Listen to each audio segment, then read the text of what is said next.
It's time for Basketball Friday Night in West Virginia. For the next 3 hours, it's high school basketball from across the Mountain State. Live from Marshall University, here's your host, Ryan Epling. What a night and what a day for basketball in the state of West Virginia. Welcome to the final Basketball Friday Night in West Virginia of the 2017-2018 season. Ryan Epling alongside Bill Cornwell, Ric Morrone, Joe Linville. Full house here with you on the campus of Marshall University in a state that is, quite frankly, just basketball crazy today. Celebrating in every way possible. Absolutely, and as it should be. We've got a stacked show for you tonight. It's Semifinal Friday at the Boys State Tournament. We already know 5 of the 6 teams that will be playing in state championship games tomorrow. We crowned 3 girls state champions last Saturday at the Charleston Civic Center Coliseum. And, well, we can't avoid it. The 2 Division I programs in this state in men's basketball won NCAA tournament games today and will play each other Sunday in San Diego, California. In the East region. In the East region, yes. We took a vote today at the Civic Center. We think we ought to charter a couple planes and just bring them back to Charleston and let them play. So I don't know if the Basketball Friday Night in West Virginia budget would take care of it, but we should just go out there. Maybe we could do one plane and we could just kind of put a partition between the 2. Partitions in a tournament? That sounds that's not that would never happen. By the way, they do that in Alaska for high school basketball. I learned that today. Nonetheless, Basketball Friday Night in West Virginia. Full deck for you tonight, and we will hear from just about anybody who's had anything to do with basketball in the last week and over the course of the past year. It's just a spectacular night as we wrap up our celebration of high school basketball in the Mountain State with you from 9 until midnight. And we want to do a scoreboard, though. We know you're here for scores. It is semifinal Friday. 5 games are in the books.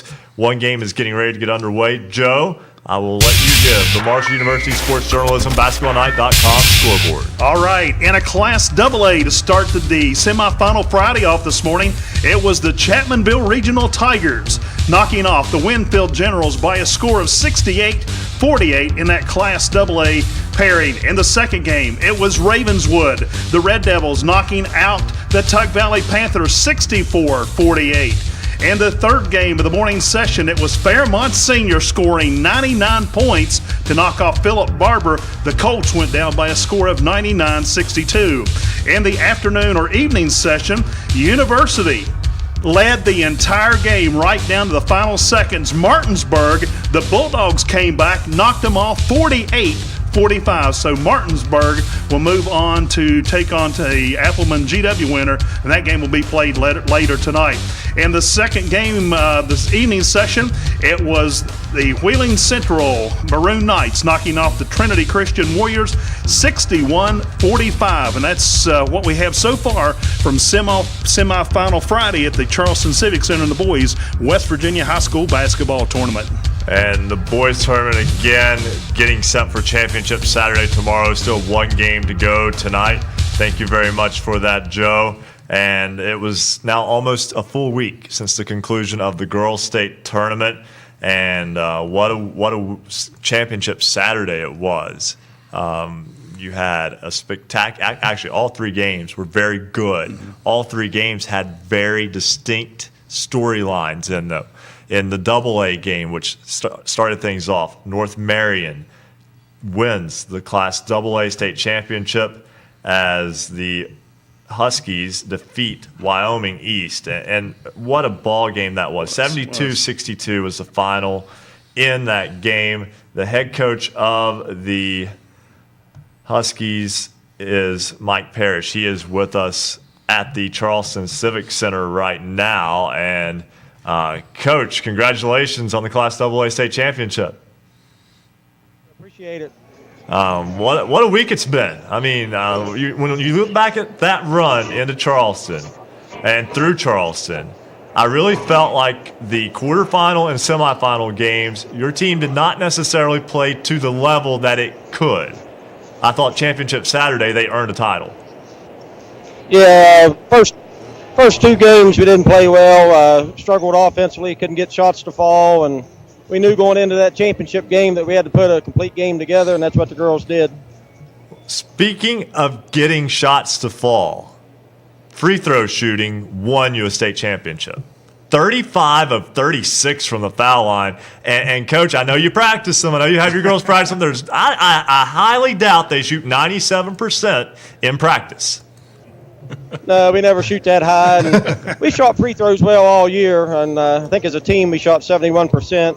And we had some games where we shot 26 for 30 and different things, but 35 for 36 in a championship game in that atmosphere with all the pressure, it's hard to believe. Coach, this is Coach Morrone. Congratulations on the championship. And I know how hard you work and you work your program. You've kind of been through this before when you all won the AAA title there a couple years in a row, and then you've been building back up. How gratifying is it for your kids and for you to really get to the top and knock off a Wyoming East team that was a formidable opponent as well? Yeah, Wyoming East has a great team, and it's great to be back on top. These girls playing now, we're in the stands watching those 9, 10, 11 teams, and I think those girls had a big effect on these girls getting involved in basketball and seeing what it took to build a program and continue to carry it on as where we've been. Coach, we had to ask you for a pronunciation last week. We'll have to do it again. Taylor Bonamici, correct? Taylor Bonamici. Hey, there we go. All right. Got it on my first try. Yep. She went 21 of 22 from the free throw line. And, Coach, we'll come back to you in just a second. Taylor is on the phone with us right now, and she joins us as well. And, Taylor, congratulations on winning the Class AA state title. Thank you. 21 of 22 from the free throw line. Just tell me about how you were able to kind of keep your concentration. You go down the stretch in that game. Your team goes 20 of 20 from the free throw line in the fourth quarter. All of them were necessary. You made them all. Tell me about that run. All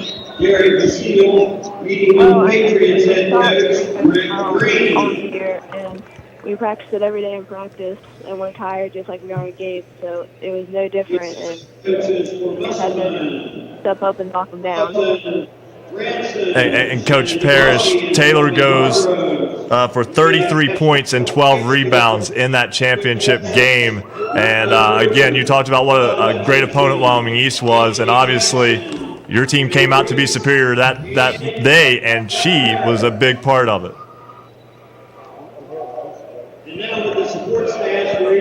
All right, they're going through the lineups in Charleston. Coach Parrish, we'll talk with Taylor on this side. Coach Parrish, thank you so much for joining us. I know it's loud there right now. You must not be able to hear us. I completely understand. It is loud in there. So let's just bring it back here, and we'll talk with Taylor Bonamici about this. Taylor, you know the caliber team you're playing in Wyoming East there, and just tell me about the preparation going into that game. It's kind of a quick turnaround, a noon tip-off on Championship Saturday, and your team, though, was ready to go in that basketball game. Well, the night before, after we won, we went right back to the hotel room and got something to eat and started watching film on them. We had their game against Lincoln, and we had a St. Joe's game, and we probably watched it for about an hour, and we just talked and figured out what we needed to do. And Taylor, I have to mention this too. As a team, your team was only 15 of 55 from the field. That included 7 of 15 from three-point range. So in terms of two-point field goals, went 8 of 40. That's not usually going to win a title, but still stuck with it. I know Emily Saunders is definitely a factor inside. She had a state championship game or a state tournament record, 12 blocks in the game for Wyoming East in the losing effort. Did she really affect the game plan for you of how to attack that basketball team? I mean, we knew she was going to get blocks because it was just going to happen. And we couldn't change what we did, but we shot outside well that day, so it really helped make up for what she was taking away from us. And Taylor, there was an emotional moment in that game that we want to talk about as well. Late in that ball game, when it was in hand, you had a 10-point lead. Gabby Lapardis had been injured in the state quarterfinal win over Lincoln. She checks into the game. There was kind of an agreement there to give a foul for each side, and Gabby ends up going to the free throw line, making 2 free throws, and getting to walk off the court with a great memory. That's a great show of sportsmanship on you and your team's part as well to help create that memory. Just tell me from your perspective, just kind of seeing that and being a part of something that, quite frankly, people who have watched state tournaments for years will never forget. Well, I mean, I've watched Gabby a lot, and I've always really liked her and how she played, and always kind of looked up to her. And just being able to be on the floor with her was great, and just glad that we could do that for her and send it out right. Taylor, this is Joe Linville, and that was an exciting game to watch, and it was pretty close even to right down to the end, and you guys kind of pulled it out there at the end. But what does a high school girls basketball team do to celebrate a state championship? Well, just the locker room, everyone's jumping around, screaming, and lots of pictures. Taylor Bonamici of the North Marion Huskies, 33 points, 12 rebounds in the state championship as the Huskies defeat Wyoming East last week and win the AA state title. By the way, for folks listening at home, she's a sophomore, so you get to deal with that for a couple more years. Taylor, congratulations on the state championship and a spectacular run through Charleston and a championship game, which, like I said, will probably not be forgotten for many years. Thank you. All right, that's Taylor Bonamici of the Class AA Girls State Champion North Marion Huskies. And Coach Morrone, you've been in situations that aren't necessarily traditional over the years, and the way that played out at the end, I mean, you want to celebrate the champion, North Marion. They earned it. The free throw shooting performance was stunning at any level of basketball. That would include the NBA. And to still have that moment where Gabby Lapardis gets to go in, gets to shoot 2 free throws, and she makes them both because, of course, she does from Wyoming East in the loss. I think everyone left there with at least an uplifting type of feeling. Yeah, and I think that's one of the things that we all love about high school basketball. Not to say that college and NBA couldn't take it to that level, but to do something like that on the biggest stage, I've seen some things similar to that in some smaller venues. We were involved in one last year where we were playing a team that had a girl that had tore an ACL earlier in the year, and it was her senior night, and the coach got with me and we worked out something and allowed her to score the first basket.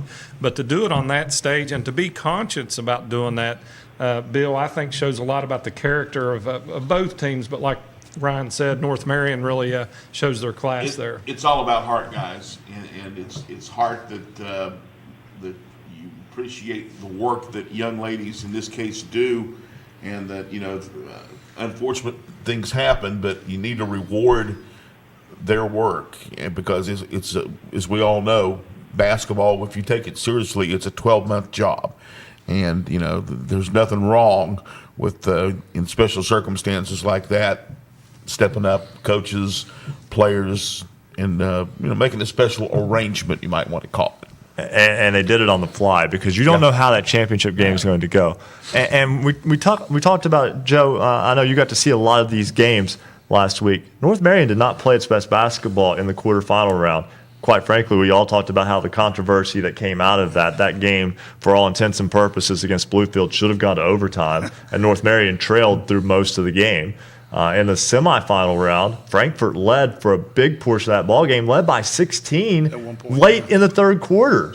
And North Marion ended on a 35-10 run. Going into that title game, Wyoming East was playing better basketball. But, Joe, champions step up. Both teams were championship caliber, but North Marion made the most of its opportunity. We talked about that on Press Row, how North Marion really struggled to get in that final game. And we even talked after the game, and we feel like maybe that the situation with Gabby Lapardis was the difference in that game. And fortunately, North Marion came out on top, and, things happen, beyond our control, and you just got to live with it the way things shake out. And we mentioned that Emily Saunders had 12 blocks, a state tournament record in that game. She also, I believe, set the tournament, the duration tournament record. Yeah. 6'5", every bit of it. I think she might be closer to 6'6" now. Wingspan, incredible. And again, what impressed me most, we talked about this a little bit last week, she catches everything. She's completely coordinated, and she's skilled. That's why she's getting SEC looks. Yep, she can pass the ball. If you watch that game, the semifinal with Wayne, she's a problem inside, and then when you start collapsing, she can find open people. That is special, and that's why she's getting special looks. I mean, she just looks dominant out there because, she's just so much bigger than the other girls, but to have skills to go along with it, that is scary. She stepped out and shot the ball a couple of times, too. Guys, talk about having nightmares. On a personal note, I just want to share this. She impressed me in that Wednesday game when Gabby went down. She went over and got on her knees and started praying. Wow. And that just says a lot for a high school student. Right. And again, Wyoming East is a first-class operation. Yes. North Marion is also a first-class operation. The Huskies win the girls' class AA state championship. Congratulations to them. Spectacular season. We're going to step aside, take our first break. When we come back, we will go to the Charleston Civic Center and we'll speak with Jordan Mounts, get a quick update on the proceedings in Charleston here on Semifinal Friday as we continue through Basketball Friday Night in West Virginia. We'll also talk to the head coach of the Class A girls state champions. That's all when Basketball Friday Night in West Virginia continues here on the Fast Break Sports Network. Basketball Friday Night in West Virginia will return in 2 minutes on the Fast Break Sports Network.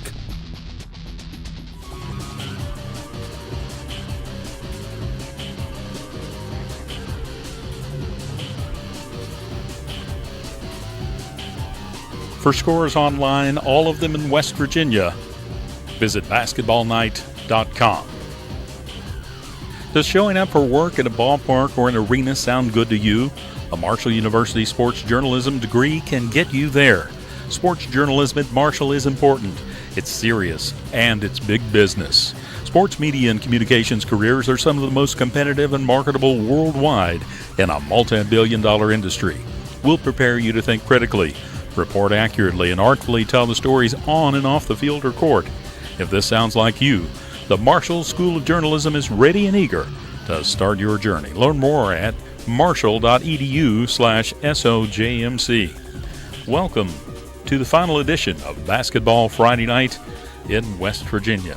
Thanks for joining us. Many places to listen and watch tonight. Of course, we're on great radio stations throughout the Mountain State. Go to our affiliates page. Find a station nearest you. It's at the bottom of the basketballnight.com. You can watch our high-definition video on YouTube. Go to basketballnight.com. We're right there. Just click to watch. If you go to the RSN Sports Facebook page, we're on Facebook Live.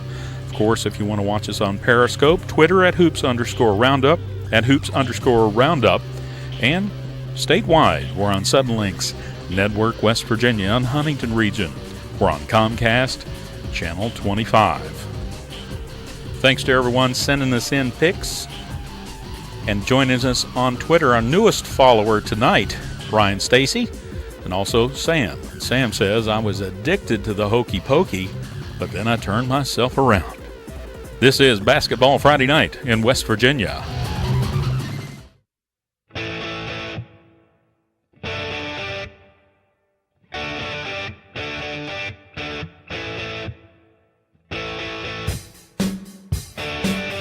Celebrating high school basketball around the Mountain State. You're listening to Basketball Friday Night in West Virginia on the Fast Break Sports Network. Now, back to your hosts, Bill Cornwell, Joe Linville, Coach Ric Morrone, and Ryan Epling. It is 9:19 on this Basketball Friday Night in West Virginia. Full house here inside the network control of the Fast Break Sports Network. That sounds like a NASCAR racer, 4 wide. We're rolling around Talladega right now. It'd have to be a super speedway for 4 wide. Nonetheless, not quite Daytona. They don't let them do that much anymore. But anyway, here at Marshall University, on the campus of Marshall University WMUL-FM, we thank Marshall so much for its cooperation throughout the course of the 15 weeks that they allow us to use the studio here for 3 hours every Friday night, and all the people who make that possible. We could not do this show without them. And before we go ahead. No, I was just going to say, when I came into town, I figured there'd be big parties in the streets this evening. There were when I came in. There were. Hey, I must have came in the wrong way. Where I was, there was. And believe me, it was a special day here in Huntington because many of us who for years have followed the Marshall program and watched struggles, it was like a dream come true. Right after the game finished, I actually walked over to the Charleston Town Center, and I had my Basketball Friday Night shirt on with our Marshall logo, and everybody's giving me the high fives and the thumbs They up. thought you were on the staff. That's right. I don't know what they thought, but Yeah, it was I'm the one guy fun. they left not getting to go to San Diego. I'm the one guy. Well, somebody had to stay home. But, to tie it all together, you've got Dan D'Antoni, a Mullins, West Virginia native, and a Marshall grad. You've got Bob Huggins, a WVU grad, a West Virginia native, who won basketball games in the NCAA tournament today. And the players specifically for Marshall, but now Logan Rout for Cameron, from Cameron, who plays WVU, had some very good minutes today as well. But I'll tell you, the 304 boys, they call them in Huntington, really delivered, and John Elmore, et cetera. Those guys are people we've covered. Yeah, this was John Elmore's coming out party nationally today. Yeah, I mean, everybody regionally in Conference USA knew all about John, and people in West Virginia knew about John. But nationally, this was his day, and they're talking about him on all the networks and on all the talk radios because of what happened. But also good contributions, although he'll go back and tell you he should have made more shots. C.J. Burks and certainly Jared West, some nice contributions as well. And a freshman, in his case, stepping up and making plays. It was a year ago that Jared West was playing on Semifinal Friday, Exactly. leading Notre Dame to the Class A state championship. Yep. And we'll talk more about that later on tonight. And what a strange situation his dad is in right now. Yeah. Dad's probably trying to get out to San Diego. But again, we'll go to Jordan in a moment just to get a report from Charleston. But again, a week ago, the single A girls state championship game, and it was a surprise. I won't call it a shocker because I think that would be undoing of the job that Penn Kurtz and Wheeling Central did this year. Wheeling Central defeated Huntington St. Joe 67-62, and Penn Kurtz and Hannah White both are joining us on the program. Hannah White, by the way, had 18 points in that game. We'll talk with Hannah in a moment. First, we talked, though, with Penn Kurtz. And Coach Kurtz, it's been a week now, and you've been in that championship situation before. That's nothing new. But to beat Huntington St. Joe, who has been a nemesis for your program, basically, over the past decade, that had to feel good because not only did you get a win, but you got a win over a very good basketball team. It felt great. Huntington St. Joe has been a little bit of a nemesis, but we're actually now 2-2 against them in the finals. So I might be the only team that has at least a break-even record against them in the finals. And Coach, just let's talk about going into that game. The girls who were seniors, who are seniors, they haven't graduated yet, are seniors, had played against St. Joe as freshmen. We talked about this a week ago, about how some of those girls were really ready to step up and ready to go at them. And quite frankly, you have a very talented basketball team that stood up and punched and counterpunched with a very talented St. Joe team. And just tell me about how those girls were able to kind of take that motivation with them from 4 years ago, add it in with a couple of sophomores and underclassmen who made big plays as well, and making it add up to a win. Yes, Taylor DePlague and Riley Bennington were both freshmen on that team that lost to St. Joe's by 3.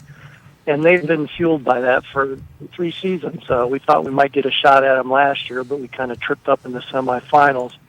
But the day after that game, when we lost to Williamstown last year, they've been dedicated to getting back to the state tournament, getting to the finals, and then getting in a game against St. Joe's and showing them what we could do. Coach, it's Bill Cornwell, and we talked to you early in the season, and we talked a bit about the fact that you'd done something very much that Shannon Lewis had done. You'd beefed up your schedule a little bit, and how much did that help preparing for the state tournament, preparing to take on a St. Joe team, just getting that good, hardened competition throughout the season? I think it always helps to play good competition. It forces you to be at your best every night. And actually, we started in the summer. We went around the state and played anybody that we could play, looking for the best competition that we could have, and we carried that over into the season. And when it came time, when we talked before the game, we told them that they'd been preparing for this since the first day of practice and that they were ready to handle this. And when they went out on the court, they took care of it. Coach, you won the battle of the boards 32-31. I think that's an important thing because St. Joe is so much firepower, but perhaps even more impressive, just 13 turnovers against a team that is very good defensively, pressures the ball very well. I have to think that it takes a certain type of ball club to defeat a team that is as talented as St. Joe, and your strengths really kind of played into being able to do that. Good, because when we put all 5 of our starters can handle the ball. And, if you saw that game, Kaylee Rhineview, our center, was leading the break on a couple of those. But with Hannah White, Taylor Duplaga, Riley Bennington, and Ian Gaynor, they can all handle the ball. So they don't face that pressure. They don't get nervous about it. They just take care of the basketball. We did have a couple careless turnovers there in the fourth quarter, but for the most part, they handled the ball and they handled the pressure. And Coach, we're going to have Hannah White on here in just a second, but I just want to get your take on how she played in that title game. 18 points, 8 rebounds, 4 assists, and some of the things that don't show up are winning the battles for loose balls. And there was one in particular where she was able to get a half step out in front and ended up drawing a foul, and that ended up being a big play in that basketball game. That was a huge play. Usually we don't have Hannah up on the foul line, but for some reason we moved her up there, and she was able to get her hands on the ball. And when she got fouled, we had confidence because she doesn't miss too many free throws, and she drained 2 big ones in a very clutch situation. She's quite the player. She's stepped into our starting lineup and never looked back and led us in scoring in several games. It's a funny story, but I actually coached Hannah's mother years ago when I first started Heather Contragaro. So Hannah's a lot like her mother, but she was amazing in that game. You brought me to my final point before I let you go, before we bring on Hannah, is that Sure. There are 3 girls basketball coaches left in West Virginia who coached when the season was in the fall. Karen Miller, Yes. who is at Pikeview. Then Okay. there's you at Wheeling Central, and the gentleman also on set with us, Coach Ric Morrone of the Tulsa Lady Rebels. Now, I know Coach Miller's not old, but no, I'm just playing. But just I'll get your perspective on this real fast. How has the game changed, not only over time, but also just in the 21, 22 years now since the switch from fall to winter? Well, the fall, I always liked the fall. It was a shorter season. We had more college coaches come and watch us play. And we were the only game in town because football was on Friday nights and then girls basketball was every other night of the week. So I enjoyed that part of it, but the game has grown. It's nice, actually, sometimes to come in the gym after the boys, watch the boys practice. Gets the girls a little fired up. And then the speed and the pace of the game has certainly changed since I started coaching. It's a much faster game, much more up and down, a lot more three-pointer shot. It's a lot more fun. Coach Penn Kurtz of the Wheeling Central Maroon Knights, Class Single A state champions. Coach Kurtz, we appreciate your time tonight. Congratulations on the title. Thank you. Thanks for having me on the show. And, Rick, I'll see you at the next meeting. All right, buddy. Thank you. All right. Again, that's Penn Kurtz, head coach of the Wheeling Central Maroon Knights. Before we go to break, let's go to Hannah White. She's a sophomore who was a big part of that championship for Wheeling Central. And Hannah has been so kind to hang in there with us tonight and joined us now on the program. And Hannah, congratulations on the state championship. Thank you so much. I know that's a team that I'm not sure specifically whom, if it's you or some of your teammates, I know, though, are very familiar with St. Joe and the girls who play in the AAU program that's associated with that school. And tell me how you've been able to, you go up against people that you're familiar with, even though you're still 3-4 hours away, and you play in the state title game, but you're not playing a team you're not going blind into that game.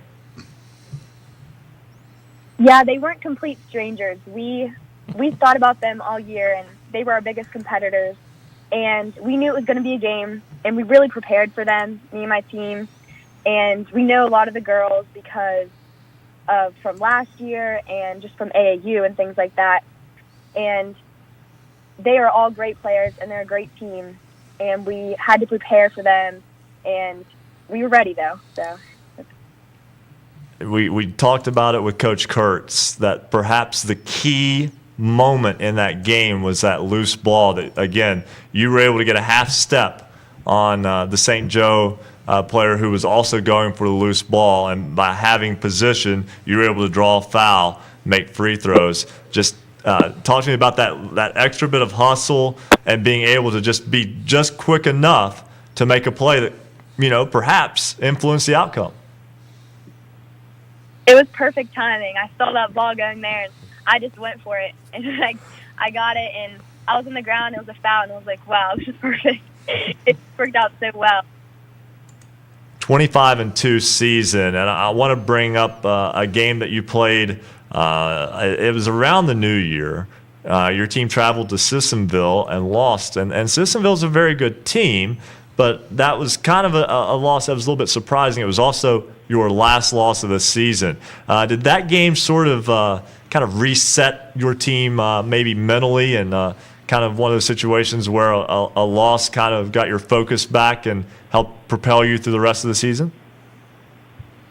Yeah, for sure. We didn't want to have any more losses after that game. That was a tough game. They're a really good team also. And that was just when we lost one of our really good players because of her arm. And we had to even stick together as a team even more than we were before. So when we went down to the state tournament, we wanted to make sure that we didn't have any more losses. Hannah White, sophomore for Wheeling Central. The Maroon Knights won the Class Single A Girls State Championship 67-62 over St. Joe last Saturday. And a game that she nearly had a double-double, had 18 points to lead the way, also had 8 rebounds. And again, Hannah White, also a sophomore. Hannah, thanks so much for joining us, and once again, congratulations on that Class Single A State Championship. Thank you. All right, and we appreciate Hannah for hanging in there with us tonight. We've got to step aside, take a break. When we come back, we'll get you a quick scoreboard update. We'll also talk with Brad Napper of the Chapmanville Regional Tigers. They are back to the AA State Championship game. We'll also have Drew Williamson. We've been looking forward to speaking to him for almost 2 months now. He's a tough one to track down, but he's a busy person as well. We appreciate it. We'll have him and a scoreboard update when Basketball Friday Night in West Virginia continues. This is Break 2 on the Fast Break Sports Network. Basketball Friday Night in West Virginia will return in 2 minutes on the Fast Break Sports Network.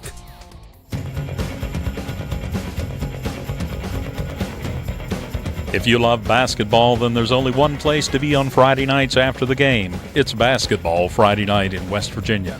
Thanks for joining us on our final show tonight. Shout out to some of our newest Twitter followers. Many new followers here. Follow us on Twitter, of course, at @hoops_roundup, at @hoops_roundup. Joining us this week, Ryan Stacy, Sam, Karen Boone, Catherine Potter, Kenna, Ryan Joshua Duty, Logos Zervos, J.R. Hamilton, Kaylee King, Andy Liable, Jack Leaves, Miri Helm, Jack Faulkner, Jack Johnson, Low Key, Deborah Conover, Shillian Fox, Dan Moore, Alyssa Miller, Todd McDiff, Ashley Fox, Aubrey Payton, Josh, Alex, Thad, Nina Copley Hatfield, Jacob Davis, Maddie D, Lanny, Lester Sargent, T-Page, Kayla Corey, Andy Runyon, Tri-State Storm, Karen Longwell, Stephanie Shalosky, Brandon Wickline, Zay, Rob Shipe, Ray D, and Olivia. Thanks for becoming part of the Basketball Friday Night in West Virginia family. Also, we want you to join us. Our final poll question, of course, last week's question, should basketball games have been stopped during the teacher and service personnel work stoppage, and boy, we had a lot of people voted on that. 81% of you said no. This week's question, you've got lots of choices. Should video review be allowed to be used in the state tournament? You can say any reviewable play in any tournament game, only on a game-deciding play at the end of the tournament, any reviewable play in a state tournament game, or only on a game-deciding play, or never. Vote in our poll at basketballnight.com.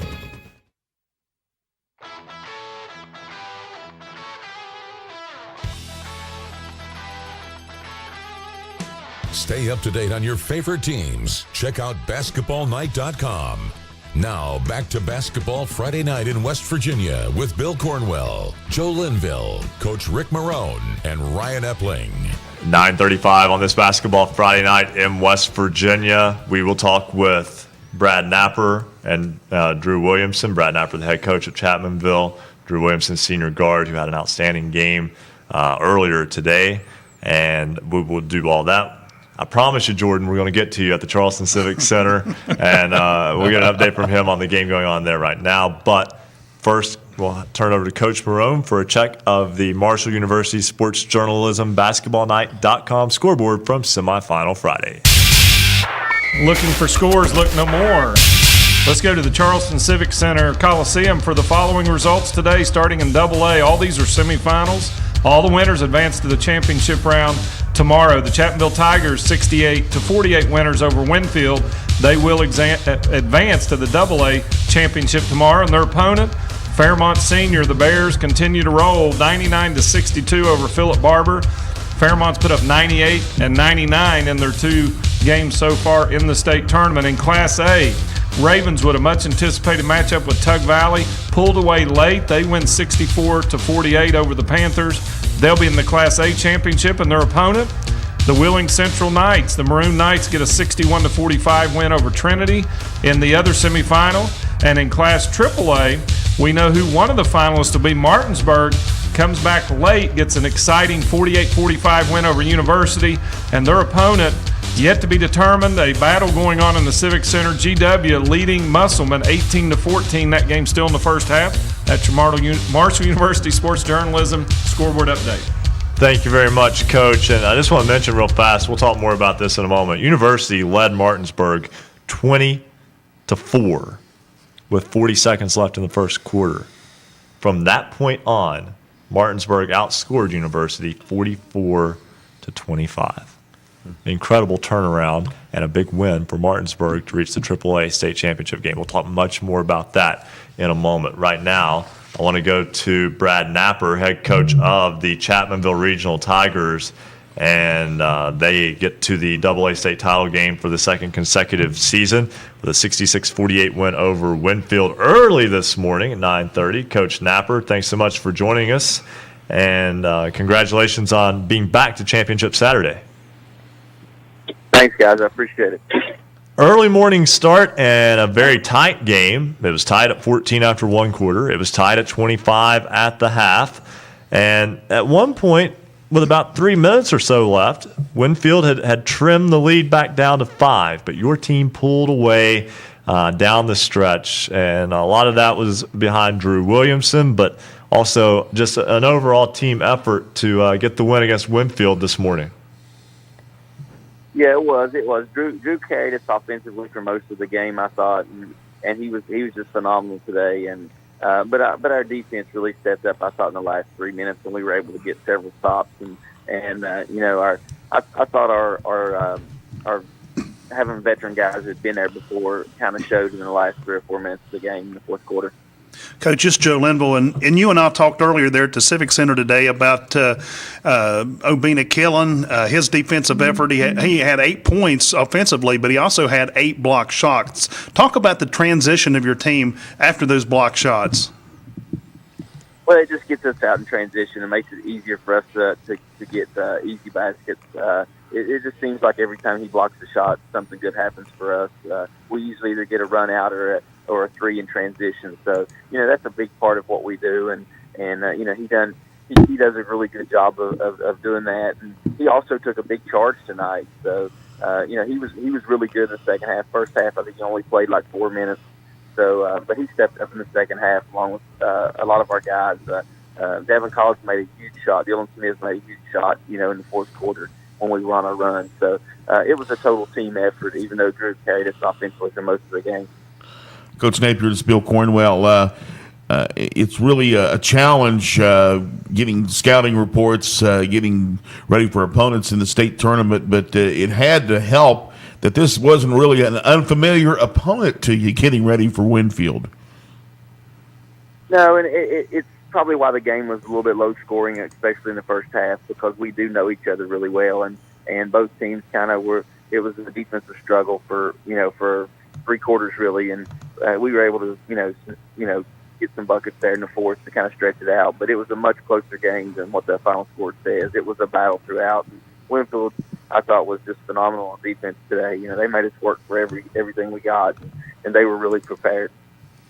Yeah, that Winfield team is a very good basketball team, and still for your team to be able to pull away for an 18-point win, to not overlook them. Obviously, again, they were good enough to win. If you had overlooked them, you didn't. But 66-48 is the final. That sets up the matchup, I think, that everyone's been waiting to see for a year now. You get a shot at an undefeated Fairmont senior team. I know that championship game left a bad taste in the mouths of a lot of your players from a year ago when Fairmont Senior came back late and got a win in an excellent basketball game. Just as a fan, just a great game to watch. But this is a game that kind of everyone's been waiting for. There's a lot of pressure to get there. Now you're there. How are you feeling as you get ready for Championship Saturday against a team that, they're beatable, but they're also perhaps historically good and undefeated Fairmont Senior? Yeah, they're just phenomenal. They're probably as good as they were last year. They're probably better this year, and they are very, very talented, and our guys know what they got in front of them. And I think our guys will step up and play one of their better games of the year. But win or lose, these guys have had a great season. Both teams have been really good all season, I think, and hopefully it'll live up to all the hype. And our guys have had pressure, on them all year to get back to this point. And I told them earlier after our game this morning that, now the pressure's off. It's just go play, and have fun. Coach Napper, once again, congratulations on reaching the AA state championship game. High noon tomorrow, Chapmanville Regional and Fairmont Senior, Part 2, after a memorable game a year ago. Coach, best of luck tomorrow. Thanks, guys. Appreciate it. All right, that's Coach Brad Napper, and the player who helped get that team there was actually our standout athlete of the week all the way back on January 26th, Drew Williamson. Unfortunately, we hadn't been able to get him that night, but we have him now on the program. Drew, 33 points this morning, 7 rebounds, and in a game where points were very difficult to come by, at least early on in that game. You kind of put the team on your back down the stretch and let them back into Championship Saturday. Yeah, I knew where we were struggling there for a little bit that I had to do something. It's my senior year, and I didn't really want to go out like that. So I just kind of told the guys, I was like, "Look, just give me the ball, and I'll try to do the best that I can." Drew, this is Joe Linville, and I've seen you play in a lot of games, but I don't think I've seen you as relaxed as you were today. You were out there having a lot of fun, weren't you? Yeah, I was having a whole lot of fun, honestly. At first, whenever I finally made my first shot, that's whenever I started feeling good. I was like, today's going to be a good day. Tell us what you told in the press conference, what the coach had you actually do when you got up this morning. First thing I did was I got up and I went to his room, and then he gave me a bacon cheese biscuit, and I ate it, and he said, "You know what you need to do?" I was like, "What?" He's like, "You need to go take you a nice hot shower and just think about it." So I just went and took me a nice hot shower and thought about it at about 7 a.m. And Drew, and this kind of goes back to kind of summarize your background. The Williamson name and athletics in the coal fields of West Virginia are synonymous, not just for the town of Williamson, which is completely separate, but your family as well. Your older brother, Paul Herbert Williamson, was a state champion at Logan. Your sister led Marshall softball to the NCAA tournament in 2013. We don't have enough time to go through all the accolades, quite frankly. And his dad. And your dad is Andy Paul Williamson, who was one of the best players, or the best player, to come out of Harts, West Virginia, and Harts Creek, and also played at Marshall in the 80s as well. And that can be a lot to live up to, but it can also be a very competitive household. I have to think that helps a little bit. Oh, that helps a lot. That gives me the competitive edge and the drive that I need, because everything in my house is competitive. I don't care if we're just out there who just see who can drive the most towels. Everybody in my house is competing to see who can drive the most. Drew Williamson, again, back into the AA state championship game tomorrow against Fairmont Senior. That's a team you're familiar with from last year. I know that game didn't end how you wanted it to. It's a chance at redemption against many of the same kids. And now that we're here, we're focused on seeing if we can compete with them and try to give them the best game that we can give them. That family name carries so much. It carries some pressure. But and Joe, I'll pose this to you. It also has the built-in advantage of I almost think he probably had to fight for food just as a child, because everything is so competitive. And it shows on the basketball court. And I think Drew is the kind of player that puts most of that pressure on himself. But like I said today, he was relaxed out on the court. And, I mean, he was just step-back jumpers and just hitting them left and right, and had a great game with 33 points. And Coach Morrone, you've coached almost entire families over the years, and sometimes how many generations? I mean, I got called old earlier, me and Penn Kurtz, and he looks a lot younger than I do. He does. Thanks, Joe. Wow, Joe, just slide right in there. But no, coaching, you can see that sometimes within the same family. Yeah, and you're right. I mean, all the way back to Andy Paul, which is back in my day, back in the day in the 80s. But the competitive family and the way he's embraced it, fine young man, a great example of hard work, and not allowing that to overwhelm him, because I've seen it work both ways. Sometimes the pressure is too much for the younger one, and then this is a case where he's used it to fuel his fire to go on to greater things. And, Bill, this is the AA state championship game I think everyone thought we would get, and now we're here. Well, it is, but, man, Chapmanville, they do have a really big time challenge, because basically Fairmont Senior has been a sledgehammer so far in Charleston. When you average 98.5 points a game in 2 games, that's a sledgehammer. These are kids that are familiar in the setting. They're familiar shooting in the setting, and they're on a mission. They're very much on a mission to repeat. But matchups make games, and one thing that Chapmanville Regional has that, and no offense to anyone else, but Braxton County didn't have, and neither did Philip Barber today, is Obina Anachili Killen to protect the rim. 6'8" sophomore, he had 8 block shots today.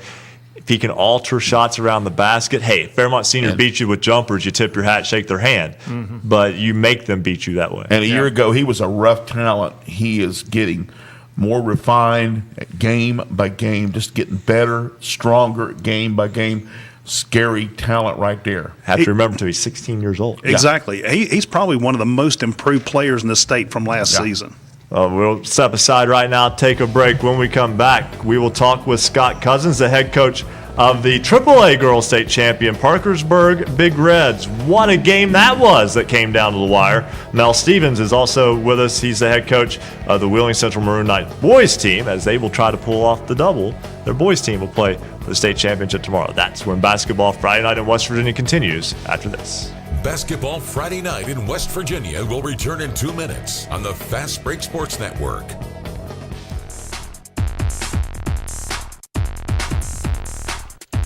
If you love basketball, then there's only one place to be on Friday nights after the game. This is Basketball Friday Night in West Virginia.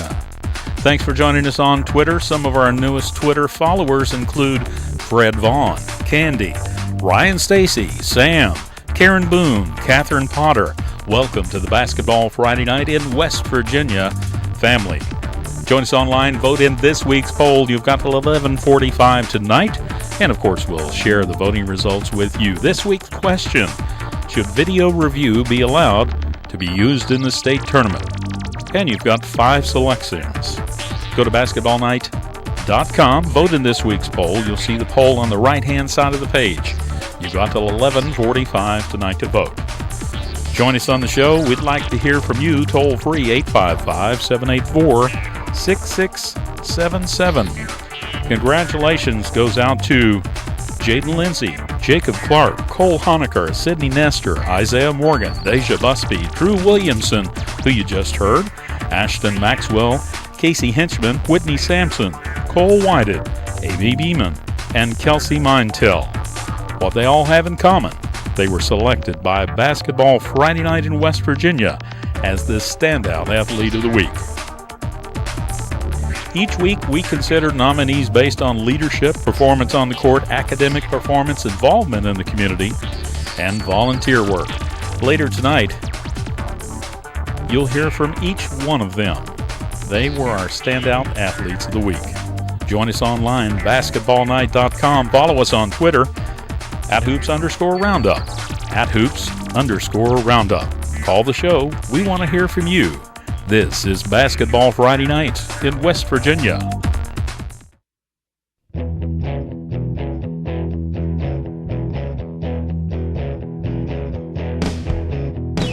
This is high school basketball's home for the Mountain State. Basketball Friday Night in West Virginia on the Fast Break Sports Network.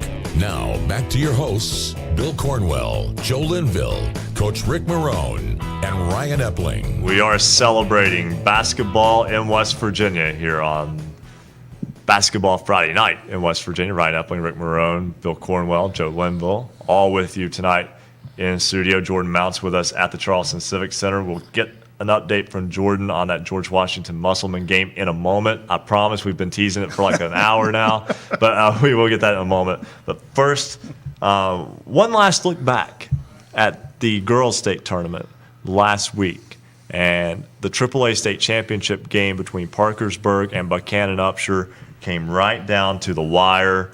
It was Parkersburg getting the win, 49-47. Scott Cousins is the head coach of the Big Reds. He joins us now on the program. And, Coach, congratulations on the AAA state championship.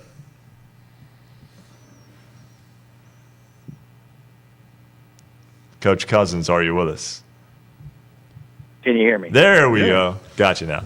Coach, congratulations on the AAA state championship. Oh, thank you very much.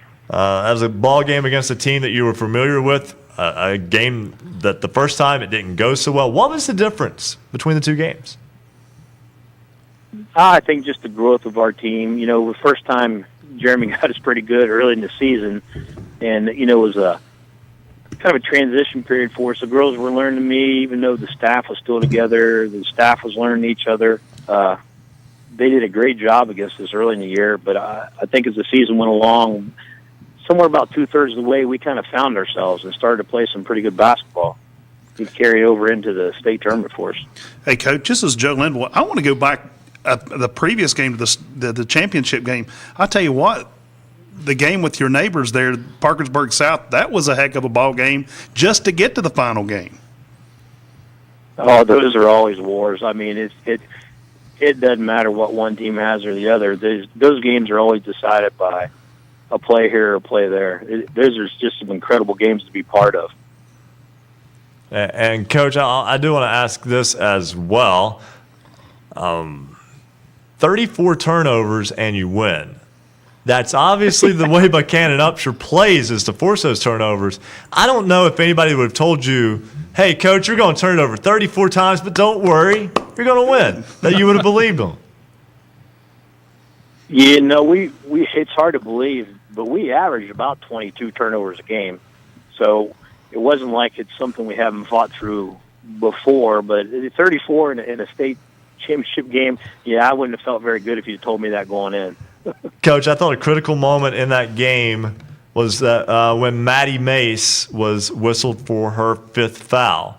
Now, I'll say it, I won't put it on you. The official reported the wrong number of the foul, and she was nowhere near that play. So, that said, that the wrong person was credited with the foul, it ended up being her 5th. That said, that could have been something that really broke your team Instead, you were able to hold on and be able to come out there with the win. Tell me about that moment. Again, I'm not trying to put you in a bad situation there, but tell me about that moment and your team overcoming it. You know, people make mistakes all the time in basketball. It's pretty fluid. You know, I'm sure Maddie she probably fouled somebody along the line and didn't get a call. That's a good way to look at it. You know, but that just talks a lot about our team and where we are, even though we're so young. It was the next man up. And Maddie went over, and she wasn't happy. I mean, if you were there, you saw it, but she became a cheerleader on the bench. She kept everybody in it. You know, during timeout, she was telling all the kids, you know, hey, we've got this. We're not going to lose. We got this. She was coaching them up on the sideline. If you watch the replay, every time we made a basket or made a play, she was the first one up off the bench cheering her teammates on. So, you know, a lot of kids could have done things, went over and pouted, things didn't go her way, whatever, but, you know, talks a lot about the leadership she has and the growth she's had this year, just, you know, as a sophomore. It's pretty incredible. Outstanding season for the Big Reds, first state championship since 1996. The Parkersburg Big Reds win the girls' state title. Coach Scott Cousins, congratulations on a spectacular season. And again, just a great job that your girls did of overcoming the turnovers, overcoming all the quote-unquote bad things to pick up a state title. I appreciate it. It was quite a year. We're still pretty excited over it. As you should be. Again, that's Scott Cousins, head coach of Parkersburg High School. Their girls win the AAA state championship over Buchanan Upshur. Coming up in the 10 o'clock hour, just a little bit after the break, we will talk with Maddie Mace. She will join us. She's a sophomore. That seems to be the theme with Parkersburg, and she was instrumental in that state championship game. Not necessarily in the conclusion, as we just told you about, but she really put her team in position to win and did so all the way through the tournament. We'll also talk with Mel Stevens and Mick Price. They will be coaching against each other in the single A boys state title game tomorrow when Wheeling Central and Ravenswood do battle. We'll get an update from the Civic Center, I promise, when Basketball Friday Night in West Virginia continues after this. Basketball Friday Night in West Virginia will return in 2 minutes on the Fast Break Sports Network.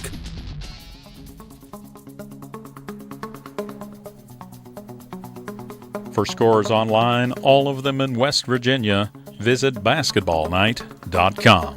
Special thanks tonight to all of our affiliates. Of course, you can listen on great radio stations to Basketball Friday Night in West Virginia throughout the Mountain State, including 103.7 Jack FM, WQWV in Fisher, the Valley's Watchdog, 1600 AM WKKX Wheeling, 1370 AM WVLY Moundsville, Jackson County's home for Southern Gospel, Singing News Radio, 92.5 FM, WTHM LP, Ravenswood, Ripley. Knights Radio, 91.5 FM, WRSG in Middleburn. Talk Radio, WRNR Martinsburg, 740 AM, 106.5 FM. Classic Hits 106, WHFI in Linside, 106.7 FM. 95 The Sports Fox, WBES Charleston, 950 AM. The Voice of the Coalfields, 101.9 FM and 1290 AM, WVLW in Logan. Light Rock, 93R, WRRR St. Mary's, 93.9 FM. The Ticket, 102.3 FM, WMTD in Hinton. The Greatest Oldies of All Time, 98.5 FM and 101.5 FM, WQACLP, Edmond, Beckley. Tune for You, Yap Radio, 101.7 FM, WYAPLP in Clay. And Marshall University's flagship station, The Cutting Edge, 88.1 FM WMUL in Huntington. And of course, cable subscribers, if you have Suddenlink, you can find us statewide on Network West Virginia. And we're streaming our high-definition video on the RSN Sports Facebook page on Facebook Live.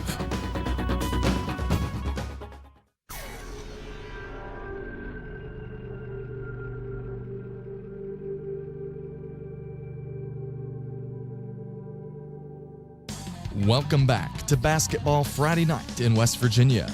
To join tonight's program, call 855-78-HOOPS. That's 855-784-6677. Follow us on Twitter @hoops_roundup for all the scores all the time. And visit basketballnight.com for a comprehensive look at schedules and standings for every team in the state. Stay tuned. Another hour of Basketball Friday Night in West Virginia begins right now. This is Basketball Friday Night in West Virginia, the final show of the 17-18 season. Ryan Epling, Joe Linville, Ric Morrone, Bill Cornwell, all with you. Let's quickly do a Marshall University Sports Journalism, basketballnight.com scoreboard update. I'll handle the honors this time, guys. We'll let Bill do it at 10:30, but I'll handle this one. AA, which will play the championship game at noon tomorrow. Chapmanville defeats Winfield by a final of 66-48 was the final in that one. So the Tigers are back into the AA state championship game. They will take on Fairmont Senior. The Polar Bears 25-0 after defeating Philip Barber 99-62. Also in semifinal Friday action, Class Single A, Ravenswood avenges its only loss of the year. The Red Devils 26-1 after defeating Tug Valley 64-48. They will take on Wheeling Central in the championship game. The Maroon Knights are 24-2. They defeat Trinity 61-45. AAA, Martinsburg is into championship Saturday, a 48-45 come-from-behind win over number 1 seed University. They will take on the winner of George Washington and Musselman. Right now, it is George Washington 27, Musselman 24. That game in the third quarter. We'll get an update from that one a little bit later on. That is your Marshall University Sports Journalism, basketballnight.com scoreboard. We'll talk with Mel Stevens, head coach of the Maroon Knights of Wheeling Central, and Mick Price, head coach of the Ravenswood Red Devils, in just a moment. I want to go right back to Maddie Mace, who joins us now on Basketball Friday Night in West Virginia. She was a big part of Parkersburg's girls winning the Class AAA state championship last week, 49-47. And Maddie, let's just jump right into it. 14 points, 13 rebounds. One of 2 players to have a double-double for your basketball team. You knew it was a time to step up. Tell me how that feeling was of being able to come through and help lead your team to a title. It was just incredible. We were so excited. We overcame so much adversity this year, and just to get there, nobody really thought that we could do it, but we all knew all along that we could do it. So it was awesome. All right, so we've established, and again, I'm not going to put you in this situation either. We've established that the foul was reported on the wrong one. That was your 5th foul. It fouled you out. I know it's a difficult way to go out, but that's the way it was. Tell me about helping your team stay in it, because that was a very crucial time in that basketball game, a game that wound up tied in the final 10 seconds before your team was able to pull it out. Well, I knew that if I would have had a bad attitude and would have sulked about it, then it would have affected my teammates, because we're like a car and we have to run together to make everything work. And I was just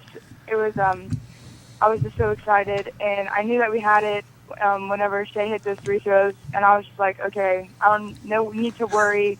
We had it in the bag.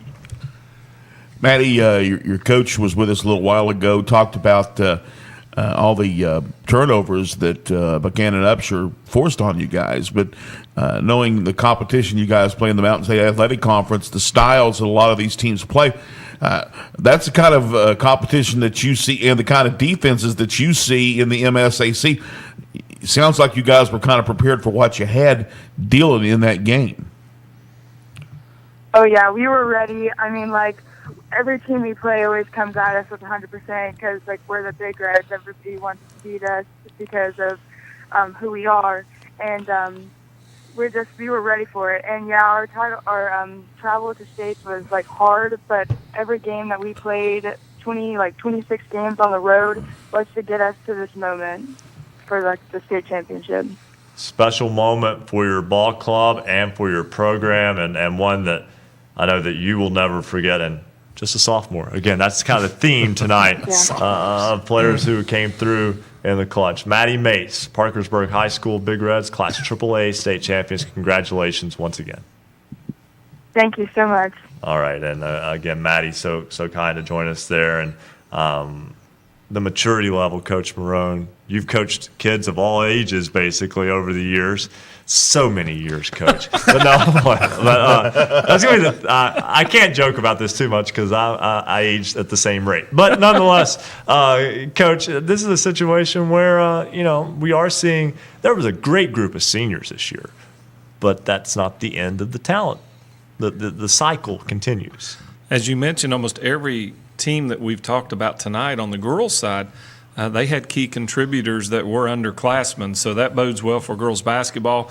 And we just touched a little bit earlier about the talent in the state of West Virginia. It's gotten to a national scale now. We talked about that a bit earlier, but the girls' side, it has been there for a while. There's a lot of great players that have come through West Virginia high school girls basketball that are making their mark on the collegiate level. And I tell you, some of the ones you've talked to tonight, I think, are ones to keep an eye on for the future of the game, because great seniors that have moved on at the end of this season, but it's in good hands with these sophomores and underclassmen. And, Joe, I know you saw it. Those kids are sophomore in class only. They're on the court. I mean, they blend right in. They lead. They step up when necessary, and that, obviously that's what it takes. It takes that. That's the formula for winning a state championship.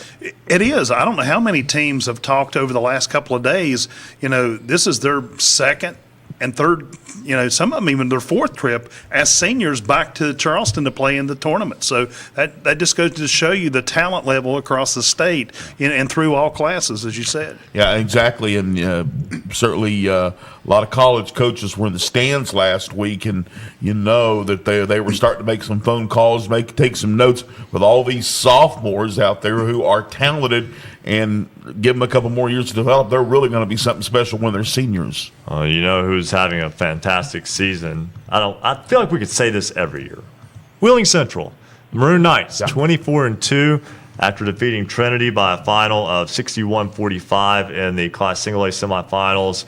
Coach Mel Stevens joins us on the program. First off, Coach Stevens, thanks for hanging in there with us, and congratulations on getting back into the Class Single A title game.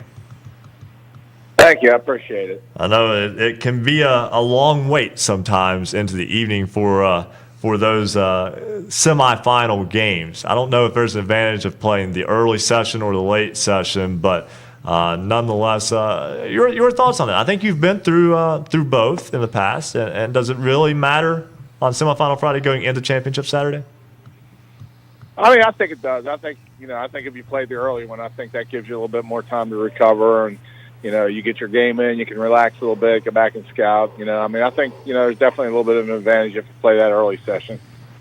Well, you had a big game today from Brent Price. He was almost perfect. 7 of 9 from the floor, 3 of 3 from three-point range, 7 of 8 from the free throw line, 24 points, 4 assists, and just 1 turnover. That's about as complete of a game as you could ask for. Right. He's our point guard. He's our leader. Him and Owen Gaynor, they do a great job for us. This is our 4th trip down, and we've come up short every year that they've been down there. So they're looking to try to go out, with the W tomorrow. Coach, this is Joe Linville. Do you know a young man by the name of Chris Stevens by any chance? I sure do. He spoke. They actually asked him how much you mentored him, in his press conference today, and I don't know if he actually told you this, but he actually broke down. He got very emotional, and it was this very touching moment for him, looking up to you as a dad and a coach and a mentor in his basketball coaching career as well. I appreciate that. His mom and I are extremely proud of him. He did a fantastic job down there this year, and we couldn't be more proud of him. And you could tell, that the kids respected him. They went out and played hard, and it was nice to see. We were fortunate enough to be able to travel down and watch their regional game against Logan, and they played really well that night. And then we actually drove down Wednesday morning to watch their quarterfinal game, and then we drove back to Wheeling to get on the bus to come back down to Charleston. But it's a pretty special moment. He's a good kid, competitor, and I was fortunate enough to coach him coming up through it, and assistant coach when he played at Central the 2 years they won it. But coming up through grade school, I was able to coach him, and he's a good kid, and he's a very good coach. referencing Chris Stevens, head coach at Winfield, who had again another spectacular season that ended this morning in the single A semifinal, or the double A semifinal, excuse me. It's Chapmanville Regional. But Coach, with your ball club now, you look forward. You got Ravenswood tomorrow. The Red Devils have lost just one game. You've lost just 2 games. You've beaten John Glenn, Ohio. I want to put that in perspective. They're into a regional final in Ohio. That's a spectacular basketball team as well. Just trying to give a little perspective out there to how things were faring through your schedule as well. And I think, Tug Valley was playing really good basketball coming into the tournament, played really well in its opening round game, and Ravenswood handled them today. What did you see in that ball game? And you've got, the 2 teams that were able to separate themselves in Charleston playing for a title. I was very impressed with Ravenswood. They're very well coached. Mick does a great job with those guys. And, you can tell they've been together for a long time. Just their chemistry on the floor, their willingness to share the ball and not care who gets the credit. They're very solid on the offensive end. They got, all the kids can shoot the ball, all the kids can handle the ball, and they're very solid on the defensive end. It's going to be a huge test for us tomorrow. But we're looking forward to it. Kids, you try to make them understand, these opportunities don't come around all the time, and they're fortunate to have the opportunity and to not take it lightly, really. So we're gonna try to get some rest tonight and be ready to go tomorrow. Approximately a 2:15 start tomorrow with Wheeling Central and Ravenswood in the Class A state title game. Coach Mel Stevens of the Wheeling Central Maroon Knights, thanks so much for joining us. Best wishes tomorrow. All right, thanks, guys. All right, thank you. And let's go right back to the phones. The other side of this equation in that matchup, Mick Price, head coach of the Ravenswood Red Devils, joins us on the program. Coach Price, familiar territory for your team, back in the Class Single A now state title game after appearing in the title game a year ago. I know you had a group of kids who were very much wanting another opportunity. Now you've got another opportunity, different opponent, but still the same goal in mind. Yes, exactly right. First of all, it's good speaking with you guys, and enjoy watching the show as much as I can. My favorite characters on your show is Bo Anderson with his residential officiating stuff. So I've wanted to call in a couple times and tell him it takes him longer to explain a rule than we get 45 seconds for a timeout. Officials can't do that. He's in Charleston if you can run him down. So. They run him over. Bo does a good job. We've actually had him on a couple games this year, and we've had him over the years, and he and his crew do a really nice job. And Bo's a great ambassador to the game of basketball, so always good to see him. And Coach, I want to point something out here. Isaiah Morgan is a kid who shoots over 90% from the free throw line. In your quarterfinal round game against Webster County, he was 3 of 6. And that was kind of eye-opening. So in the semifinal game today, he follows that up, and, he goes a nice round 15 of 15 from the free throw line. I have to think that was a little more what you're used to seeing.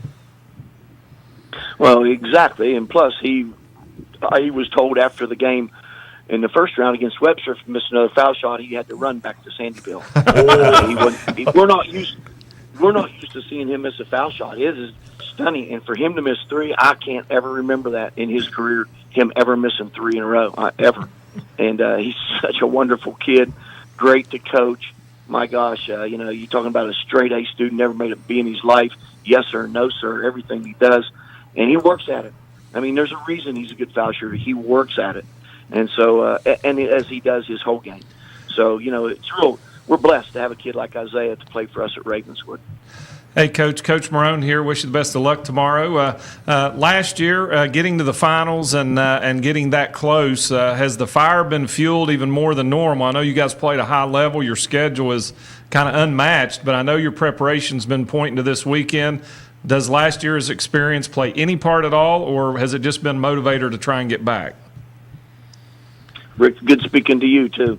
Hey, one of the things that a lot of these kids that was on this team last year, we had 2 seniors last year, Riley Heathington, who's playing at the University of Charleston, and Hayden Mandrake, who was our point guard, who really made us go. And it's taken us a while this year for other kids to assume the roles that were left by the two seniors. I mean, it's hard to make up what a 6'6" guy can do to play inside and outside, and a point guard is quick and is a defensive specialist, and let us in charges taken throughout the year. So it's taken this team a while to gel. But I thought halfway, 2/3 through the season, they were starting to get an identity as exactly what their roles were, and I thought they really accepted it and bought into that, and they've really done a nice job. As to your question about whether it's motivation, well, it's always motivation. I mean, this is the game tomorrow is the one we want to play in every year. That's Not right. just this year or last year or whatever. And so, that's always a motivation for the kids in this program. And I know that's a high standard and you can't do it all the time, but we aim for that. And that's exactly what we want to do. And I think these kids that played last year, they understand, how good Notre Dame played that day. I mean, they played really good. Matter of fact, one of their kids just won an NCAA tournament game today, the West kid. My gosh, and I had to get on him and told him, you're not doing a good enough job. He's looking at me today and says, Coach, did you watch a game? Did you watch a game today? Nah. But you always have those situations. I mean, you're always going to have situations like that where the kids got to meet the opportunity that they're going to have in front of them. So, our kids are pretty focused. We know the task is daunting with Wheeling Central. They're a very good basketball program, not just a team this year, but they're a program, and they're going to be there every year. And we have all the respect for Coach Stevens and the job that he has done at the helm of Wheeling Central. And we know that they're really have a great basketball team. They've just waxed people in the month of March. And, we're next in line, and we got to make sure that we take care of business, or we're going to be one of those that get waxed.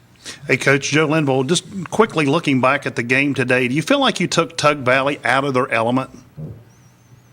Oh, yeah, we had to. Tug Valley is a physical, very tough team. They love to play. That's that Southern West Virginia basketball. If they get on a run, they're going to run you out of the gym. And, they've always been like that. That area of the state, they thrive on that. And we knew when we played them down at Logan toward the end of January that there were situations that came in the game that we just didn't handle very well. And, I got to credit my staff. Coach Brown, Coach Canterbury, Coach Wise had cut film up, had shown the kids the different things. And I thought it was a big plus going into the game. And then I thought our kids were much more focused, and we're a little better than we were at the end of January. And I thought that really helped. But, Blake Bennett, my grandson, had to guard May today, and he's been on a roll. I mean, he is absolutely – I don't think he's hit the net in the last 3 weeks. And he had a huge task, and he really made him work for the 12 that he got. And then the Blankenship kid got 12 on us. And, he had to step out and hit some threes, which, we were going to allow to happen because the Davis kid's such a good player. And then inside, Lane and Savage, I mean, they killed us at Logan. They absolutely just shoved us all over the place down there.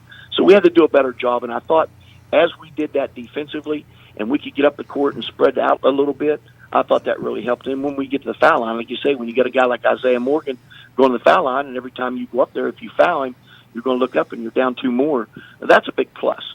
So, we really tried to take them out of their game and make them do some other things. And I thought our kids accomplished that today. And that credit goes to them because they executed the game plan perfectly. Coach, we're tied on time, but a couple of quick notes I wanted to make about this game in particular from today. One, very much a punch-counter-punch type game in the third quarter, and then you were able to pull away in the fourth. I thought that showed a really a maturity for your team to be able to do that. And second, I still remember, and I read this from a good buddy of ours who follows these games closely.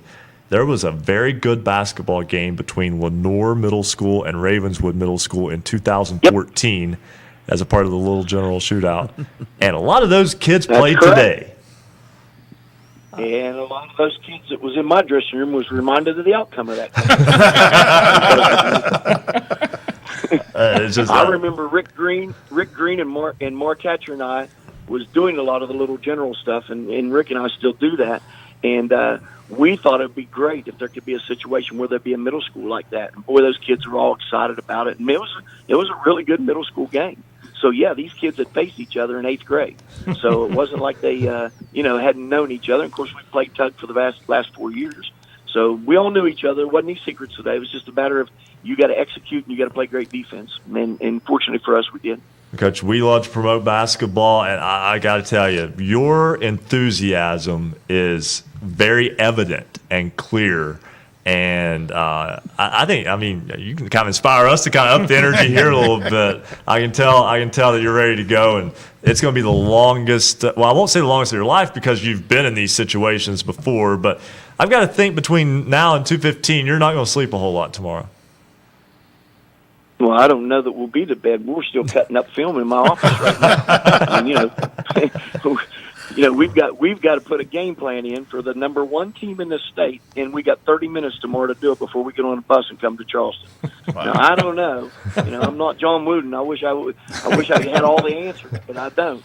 But I'm telling you, it's going to be difficult to do. But we're going to work on it, and we're going to give it our best shot. And hopefully our kids are home and in bed and they're resting and getting their legs, because when you play, we had the 3 games this year back to back to back, and that's a difficult thing for kids. Shooting's not quite as crisp on that Saturday, and you play 3 games and your legs are going, so it's important to get your rest and to hydrate and to make sure that you're ready to play. And the adrenaline will take over for a while, but after that, man, it just goes. You got to have guts and you got to have heart, and that's what's going to get you through games like this and execute. You got to execute. 2:30 tomorrow, Ravenswood makes the trip down I-77 back to the Charleston Civic Center Coliseum to take on number 1 ranked Williams Central. Mick Price, head coach of the Ravenswood Red Devils, thanks so much for joining us. Always a pleasure, and we could make this a regular thing next year. Thank you, fellas. I always appreciate it, and like I said, I think your show's great, and I think it's great for basketball in our state, and the promotion you do for it, unparalleled. Really appreciate what you do for basketball. Hey, we greatly appreciate that, and I've got to say right back to him before we let him go here, his enthusiasm, he's an excellent ambassador of this game as well. Thanks so much, Coach Mick Price of the Ravenswood Red Devils.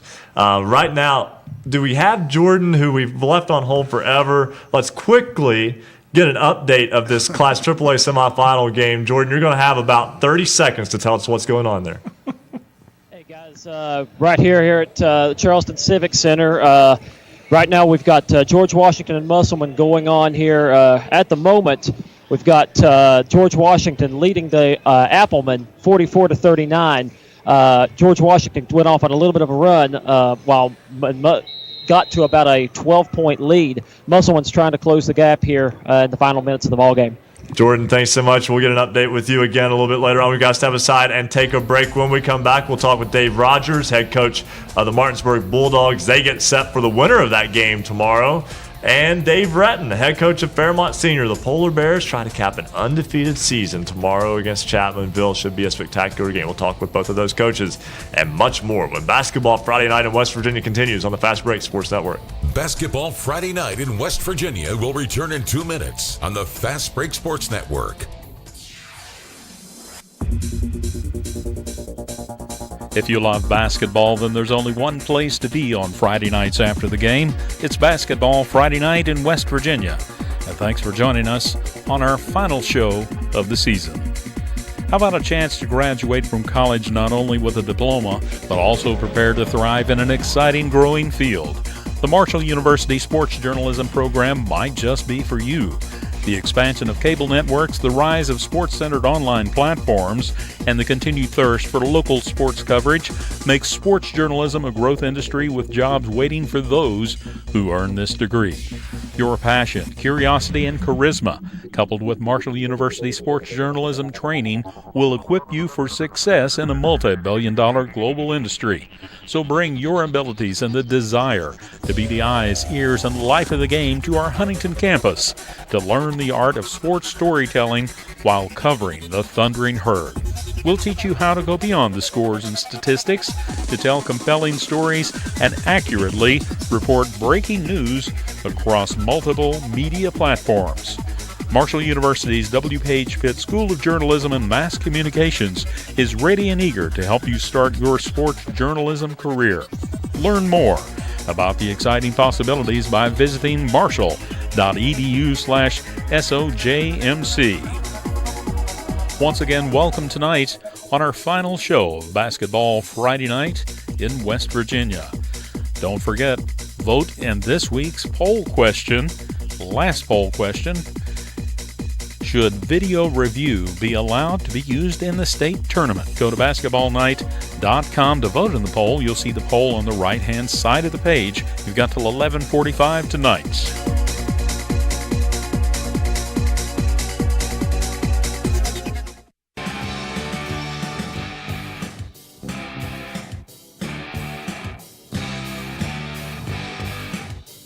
Celebrating high school basketball around the Mountain State. You're listening to Basketball Friday Night in West Virginia on the Fast Break Sports Network. Now, back to your hosts, Bill Cornwell, Joe Linville, Coach Ric Morrone, and Ryan Epling. It is 10:25 on Basketball Friday Night in West Virginia. We'll talk with Dave Rogers, head coach of Martinsburg, in a moment. We're going to let him watch the conclusion of that George Washington Musselman game. His team will take on the winner in the AAA State Championship game tomorrow night. So we'll get him on just a little bit. We apologize to him. We greatly thank him, though, because we will talk with him in just a few moments. We don't want to take him away from that. We do know the opponent for Fairmont Senior, Dave Retton, and the Polar Bears take on Chapmanville Regional tomorrow at noon. High noon for that ball game. Perfect timing, right, for that showdown. Wild, wild west. Yeah, and Coach Dave Retton joins us now on the program. And Coach Retton, first off, congratulations on getting your Polar Bears back to the AA title game.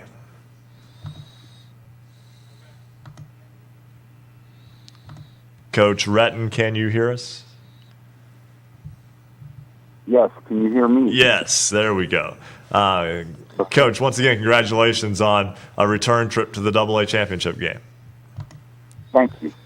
Your basketball team, and I know you still have one step to go, so you won't want to talk too much about this, but 25-0 and a team that has a chance to be historically good, has a chance to complete an undefeated season, has only had one game within 10 points all season to this point. I mean, there's still a hollow feeling if that doesn't end with a championship tomorrow. You know what? That's for us. That's a distraction. You know, that's something that gets our minds off of what we want to accomplish. And that's not to win a championship. That's how to play, how we're going to set screens, how we're going to pass to the outside hand when we're in our set offense, executing all the things that these kids have been working on all season long. Because I think when you start looking at his history, and is history important? You dang right it is. It is. The legacy that these teams, and I'm just not talking about Fairmont Senior. I'm talking about, the great teams that have played in the past. And I'm not saying we are a great team. I'm just saying legacies are important. History is important, but where I am tonight, where our kids will be tonight, or where they are tonight, and where we'll be tomorrow, it's not about, for us, it's not about making history. It's about playing 32 minutes, play by play, moving forward to the next play, not looking back, and, just going and playing and trusting our teammates, trusting our coaching staff, trusting our system, not overanalyzing, not overthinking it, just going out and playing, and we're going to land some punches and we're going to miss some, and they're going to land some punches and they're going to miss some as well. So it's who gets the most punches in and who lands the most. So I think it's going to be an outstanding game. Coach, this is Joe Linville, and I got to witness both your games there from Press Row and in Charleston. You averaged 99 or 98.5 points. Definitely an offensive team, but we talked a little bit today about your team as a defensive team as well. If you would go and probably look at the end of the season, points per game as far as what we gave up defensively, we may have had one of the top, the top lowest scoring defending teams in the state. And, it's people love offense, people love to see dunks, people love to see fast breaks, but, what we do on offense, it's always, has always, will always, shall always, and I don't know if that's really good English, but, it will always be about defense. And, hopefully we can have a great defensive game tomorrow and, see how that unfolds. Hey, Coach, also, we were talking and you may not be a coach that even think about records. I know during your press conference, you wasn't even sure how you and Chapmanville were ranked out, throughout the season. But did you know what the total points scoring is for AA in a tournament game? I have no idea. It was 104 because we were almost starting to take bets on over in the press area if you guys would break it or not. And you could have very easily. Of course, you put some of your other players in and let them experience the Charleston Civic Center. And we were just wondering if you actually knew what that point total record was for AA. No, I did not. And it's for us. It's more important to get our kids in there and give them experience. And those kids, our second group, they got the first group ready. And one of the reasons why we're here and one of the reasons why those guys are doing the job that they do is because of how hard they're pushed every day. So, those guys, today, the expectations were for them to go in the fourth quarter and compete, not to, make another team look bad, but their job is to compete. Not job, but that's why they're playing. That's why they have a uniform, so they can compete and do their very best. And they did that, and we're very excited. I don't know. I know one record that I'm a part of, the worst butt whooping in state tournament history. I'll tell you what. Go ahead. I had a dear cousin of mine who passed away. His name was John Rett. He and a good friend of mine, a great friend of mine named Fred Hetherington from Steubenville, Ohio, coaches at Big Red. They got me a plaque when Huntington beat me and our team, but it was more about me. They got a picture of a donkey's butt, not a picture. They got an actual plaque, and it had a donkey's rear end and hind legs, and they got it engraved to Coach Retton, the greatest. They said a bad word, but butt whooping in state tournament history. They had the score, and I think about that often, and I laugh. And but that was my cousin John Retton got that for me, and so I'm familiar with that record. The other records I'm not too familiar with, but I am familiar with that one. Coach, I was just going to say, in the fourth quarter, those boys that came off the bench, I saw a lot of talent and a lot of potential amongst those young men as well. Oh, we're excited. We're excited about those kids, and they did a very, very nice job today, and as well on Wednesday. Here's the story. We're playing Huntington,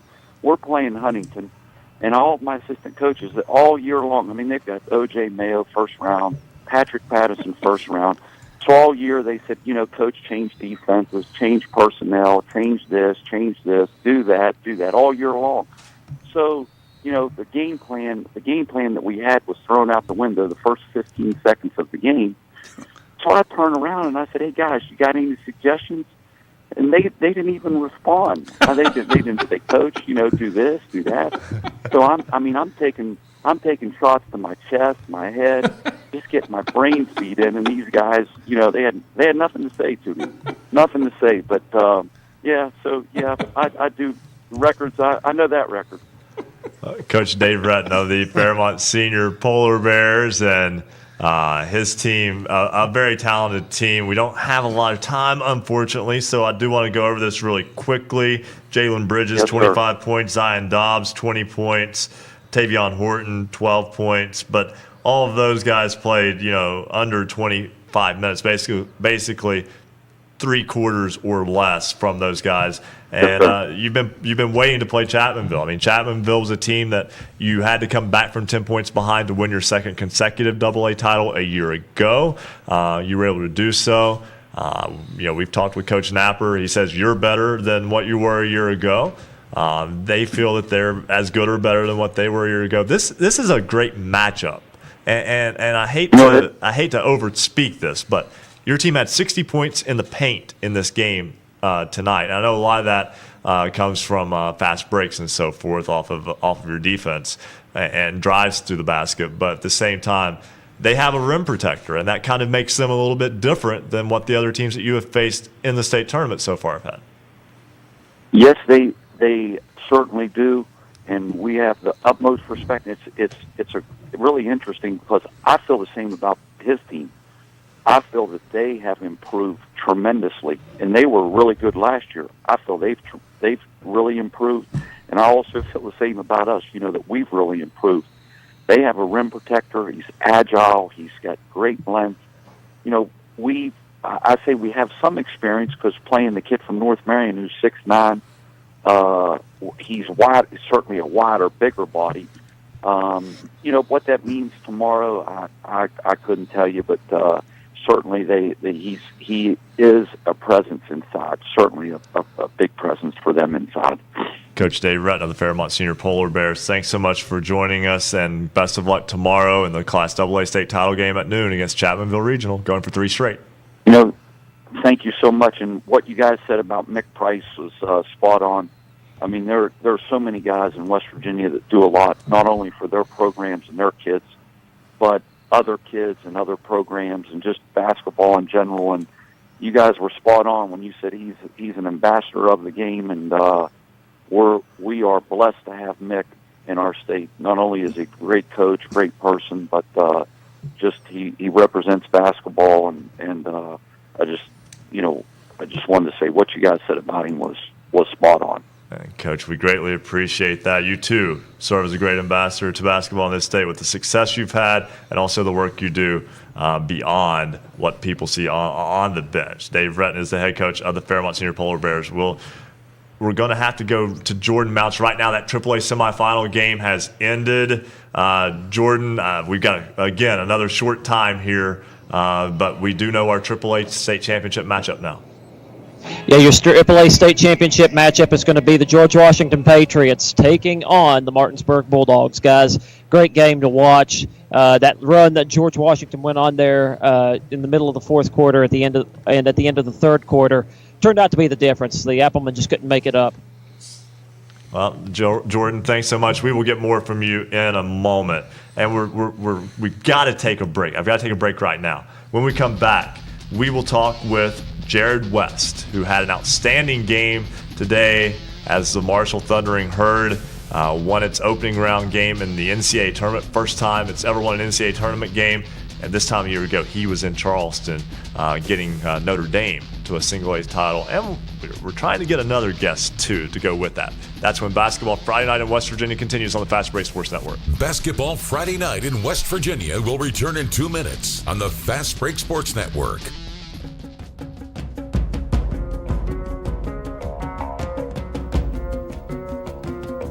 There's no better place to be than right here. This is Basketball Friday Night in West Virginia. Streaming video live from the studios at Marshall University. Visit basketballnight.com for video, audio, and the Basketball Friday Night scoreboard. Watch our live high-definition video stream by going to basketballnight.com. Takes just one click to watch. Many places that you can watch Basketball Friday Night. Here's some places that you can watch our high-definition video. As we mentioned, go to basketballnight.com, and that'll let you watch it on YouTube. We're also on Facebook Live. Go to RSN Sports Facebook page. You can watch us on Facebook Live. If you're on Twitter, we're on Periscope. Twitter, @hoops_roundup, @hoops_roundup. If you've got Suddenlink, you're a cable subscriber in West Virginia, you have Suddenlink. We're on Network West Virginia statewide. We want to thank everyone that has sent pictures to us. If you're watching our stream right now, we have pictures of games, fans, coaches, and we appreciate all year long that you send them to us so we can make that part of our show. Thank you for being part of the Basketball Friday Night in West Virginia family. And a shout out to some of our newest family members, including Sam, Ryan Stacy, Karen Boone, Candy, of course, Fred Vaughn, Ryan Joshua Duty, J.R. Hamilton, Logo Zervos, Kylie King, J.R. Hamilton, Andy Leibel, Jack Lee, Zamira Helm. They've all joined Basketball Friday Night in West Virginia on Twitter @hoops_roundup, @hoops_roundup.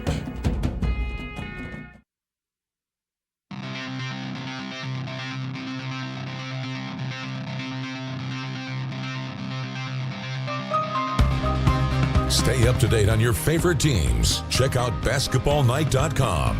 Now, back to Basketball Friday Night in West Virginia with Bill Cornwell, Joe Linville, Coach Ric Morrone, and Ryan Epling. 1 year ago, he was leading Notre Dame to a Class Single-A state championship that included a win on this semifinal Friday night.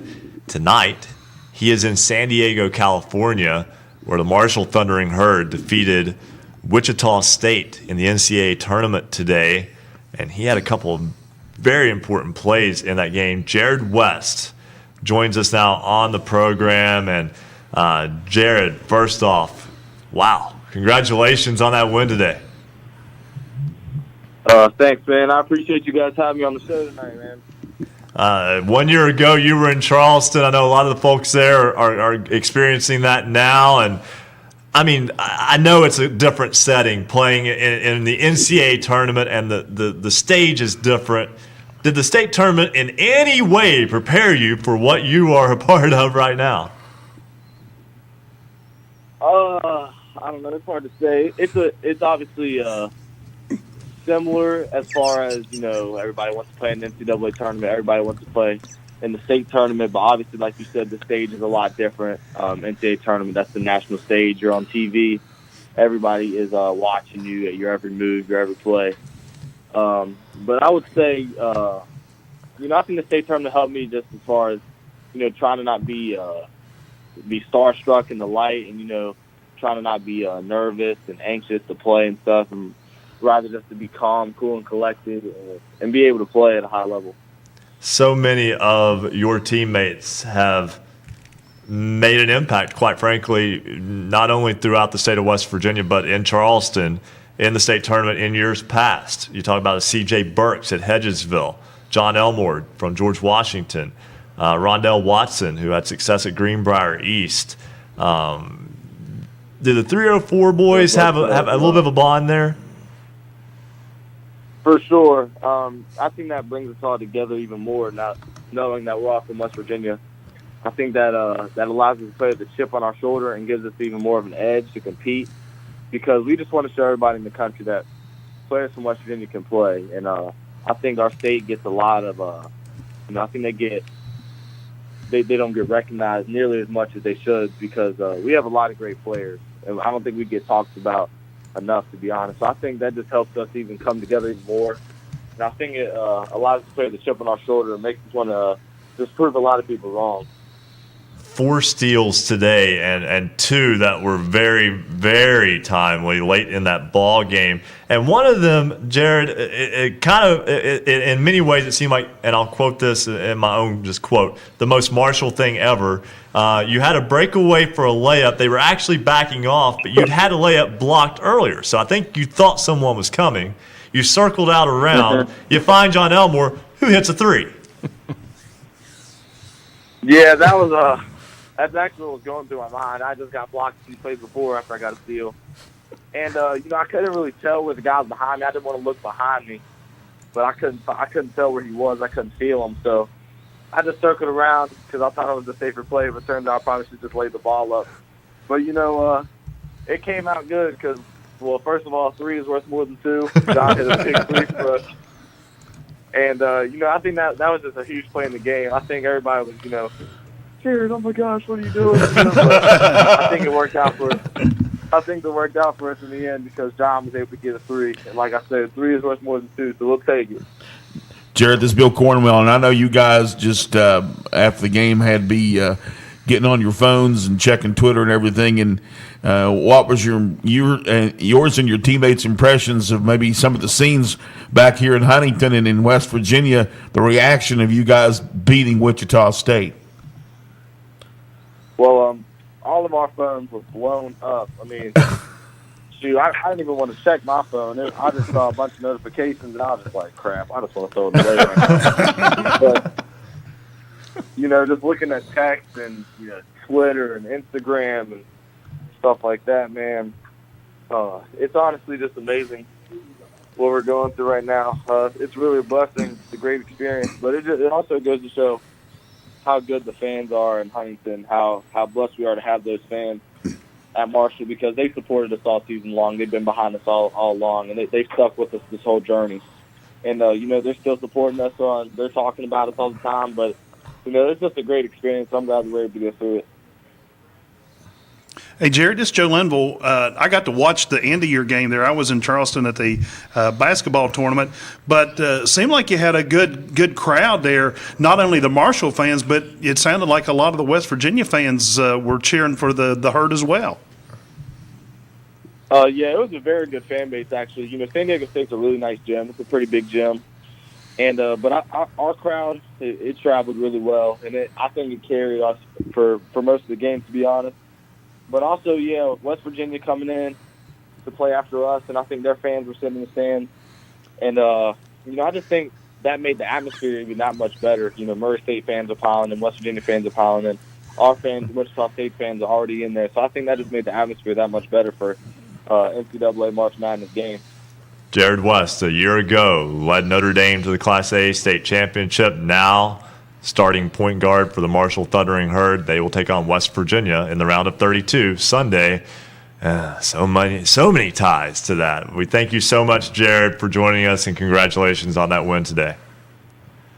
Thanks again, man. I appreciate you guys having me. Good luck. All right. Again, that's Jared West, and we didn't even get to talk about the tie-in with his dad. We'll do much more of that in a moment. Right now, let's go back to the phone lines. Fred Persinger from Metro News. He has covered the high school state basketball tournament. He is the voice of the high school state basketball tournament, quite frankly. And Fred, we now have our matchups for championship Saturday, and should be 3 outstanding games. I know that you start with the AA game, storylines there, rematch from a year ago between two teams whose coaches both say have improved. Yeah, I think you're right. And, when you look at Chapmanville, you got a kid like Drew Williamson. He had 33 points early this morning in their win over Winfield, and he can make any team better. I don't think there's any question there. I talked personally with Brad Napier, and he said exactly the same thing. He said, I know my team is better. And he said, I've watched them, and I definitely know that Fairmont Senior is better. Kids like, Jalen Bridges had 25 earlier today as well. But, you go back to last year, and in that ball game, Chapmanville led for a large part of that game. They were leading in the fourth quarter, and then Fairmont Senior came back and won by 5. So I expect a very good ball game tomorrow at high noon. Well, not to put you on the spot, but this is an undefeated Fairmont Senior team that's had one game within 10 points all season. Polka 2 years ago had its undefeated team. We're talking about a potentially historic caliber Fairmont Senior team. Yeah, I think you're right. And, Dave Bretton's had so many good teams over the years. So many great players have come through that program. And when you look at the ball club this year that he's put together, think about this, guys. He has 3 of the starting 5 that will be back next year. So he's going to be good again. And I understand he's got a couple of ninth graders that are very, very good. So, look for that program just to continue doing what they've been doing. Chapmanville and Brad Napier, they know that this is their best chance coming up tomorrow. It's going to be tough. 2 things are tough. Very tough to go undefeated and win a state championship. You don't see it too often. But also tough is the fact that if you got a Chapmanville ball club that's coming after you, and they come at you for the last couple of years, then you got to play your best game. I expect both teams to play their A game tomorrow, and we'll tip it off at noon and see what happens. Then at 2:30, the single A title game, Wheeling Central taking on Ravenswood. Those two teams have a combined 3 losses. By the way, the first game you have a combined 1 loss. Second game you have a combined 3 losses. These teams are winning basketball games. They're very good. They've definitely earned their spot, and they should create a compelling matchup. I think it will. Ravenswood, of course, lost 1 game this year, and then they avenged that loss earlier today when they knocked off Tug Valley. Isaiah Morgan, 31 points. He was 15 of 15 from the free throw line in that game this morning against Tug Valley that Ravenswood won by 16 points. Ravenswood, and I don't know if you guys have watched Isaiah play very much, he shoots one-handed. He just balances the ball with the right hand and he flips it up. He doesn't put the left hand on it, and you don't see that too often. We saw a young lady from Parkersburg South in the girls' tournament last week do the same thing. It's something that you certainly don't teach, but when they're as good at it as those 2 kids are, then you just leave them alone. Don't try and change anything. But Ravenswood, Mick Price talked with me earlier. He said, hey, I know we've got our hands full. no one really, really expects us to win because Wheeling Central is such a disciplined ball club. Brent Price and company, Brent had 24 tonight in their win over Trinity. Trinity's got a good ball club, but that was a 16-point win tonight for Wheeling Central Catholic. And I think Mel Stevens does such a great job. These kids, so they know where to be on the floor, and they talk a lot, which is very important in high school basketball when you're playing the game in an atmosphere such as the Civic Center Coliseum provides. So I'm like you guys. I think it's going to be a really, really good ball game. It's a number 1 seed against a number 2 seed, and that's what you'd expect. Well, AAA, we felt, Fred, going in was wide open, and in many ways that's sort of bared out as it's going to be number 3 versus number 4 for the state championship. George Washington will take on Martinsburg tomorrow night in the final basketball game of the season in the state of West Virginia in high school. And George Washington may be an under-the-radar 22-3 type team as a 3 seed, but wow, what a balanced field that was, and that has created some great games over the course of the last 3 days. Yeah, you're right. I said personally coming in, any one of the top 8 could win it, and I felt strongly about that. I figured that Morgantown was getting closer every time they played University, and then all of a sudden, University plays one of their better games, I think, of the year. The game that certainly surprised me, and I don't think there's any secret there, was tonight when Martinsburg beat University. I thought University would get by the Bulldogs and be in the championship game tomorrow night, but Dave Rogers' crew, I mean, they just know how to win when they get to Charleston some years, and other years they get knocked out in the first round, act like they've never been here before, and this is their 39th visit to the state basketball tournament. So congratulations to the Bulldogs. They've got a lot of firepower. They'll face a very disciplined ball club tomorrow night in George Washington. George Washington did not shoot the ball well at all tonight in a game that just ended here. I mean, they win by 7 over a very spunky Musselman ball club that had 6'8" Jake Stevens on the floor. But some way, and here's the deal with GW tonight. They had 1 turnover at halftime. They ended the game with 6 turnovers. And in a Class AAA ball club, to have just 6 turnovers in the game where it's up and down the floor, that's an amazing stat. And that's, to me, how they won the game. They got some good performances tonight from Bunky Brown, had 13 points and 9 rebounds. Certainly Judd Phillips plays extremely well. I thought Anthony Clendenin did a great job on guarding Jake Stevens and giving away about 6 inches to the kid. But a good overall balanced performance tonight with George Washington, and that's why they're in the title game tomorrow night against Martinsburg. That game might not be a high-scoring affair, but that ball game will be closely contested. Yeah, Fred Purser, Metro News, thanks so much for joining us. It should be a great championship Saturday. For the last 2 weeks, I know the work hours you've been – get some rest, Fred. Yeah, we're going to try. We've got 3 weeks. We did the LMC, we did the girls. Now we're wrapping up the boys with 3 title games tomorrow. But it's a fun time of the year. You know, I may sleep for a while on Sunday, get up in time to watch West Virginia and Marshall. There you go. Fred Purser, Metro News, thanks so much for joining us. We've got to step aside, take a break. When we come back, we will get you set for the AAA State Championship game. We'll also talk with Dave Rogers, head coach of the Martinsburg Bulldogs, as Basketball Friday Night in West Virginia rolls on here on the Fast Break Sports Network. Basketball Friday Night in West Virginia will return in 2 minutes on the Fast Break Sports Network.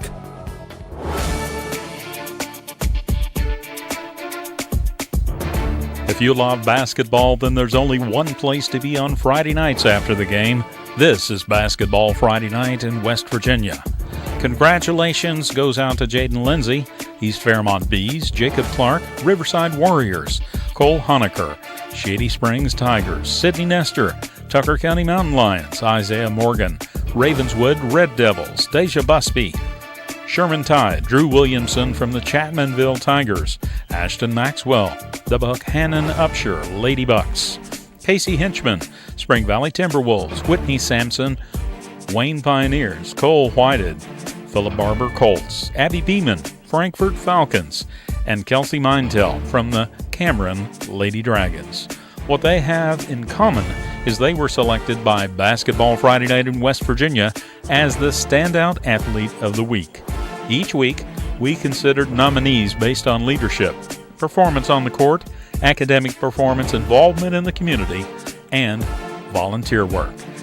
Congratulations goes out to all of our standout athletes of the week. You can find out more about each one of them by going to basketballnight.com, and you can read a story about each one of our standout athletes of the week. Don't forget, you've got time left to vote in this week's poll. This week's question: should video review be allowed to be used in the state tournament? Head over to our website, basketballnight.com. You got until 11:45 tonight, and the poll question is on the right-hand side of the page. Shout out tonight to Candy, Lancelot, Sam, Karen Boone, Catherine Potter, Kenna.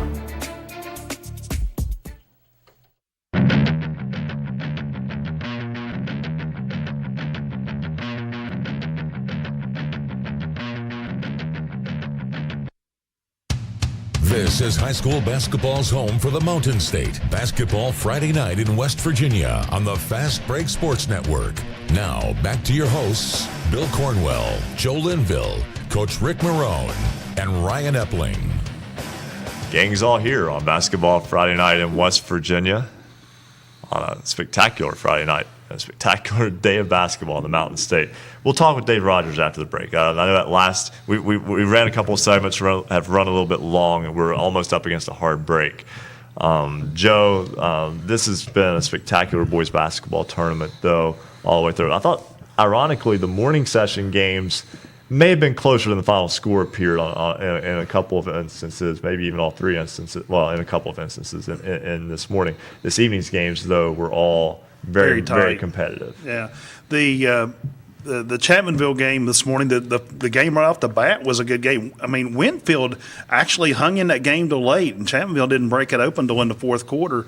And my hat's off to the students and the fans from Winfield. Man, they had the whole end of the Civic Center in green, and they were there in force. So my hat's off to them for that. So, but also I want to mention maybe a team that ran into a brick wall, and that was Braxton County. They were actually a pretty good team, but they just, like I said, run into a brick wall when they face Fairmont. Yeah, a lot of teams have encountered Fairmont Senior this year. We'll tell you, yes, it felt like hitting a brick wall. When we come back, we will talk with Dave Rogers, head coach of the Martinsburg Bulldogs. They get ready for the Class AAA State Championship game tomorrow night against George Washington. We will have that and much, much more. Final hour of the season. Oh, no. Coming up.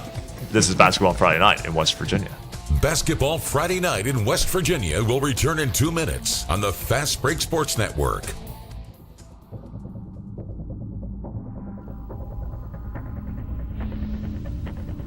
This is high school basketball's voice in the Mountain State. This is Basketball Friday night in West Virginia.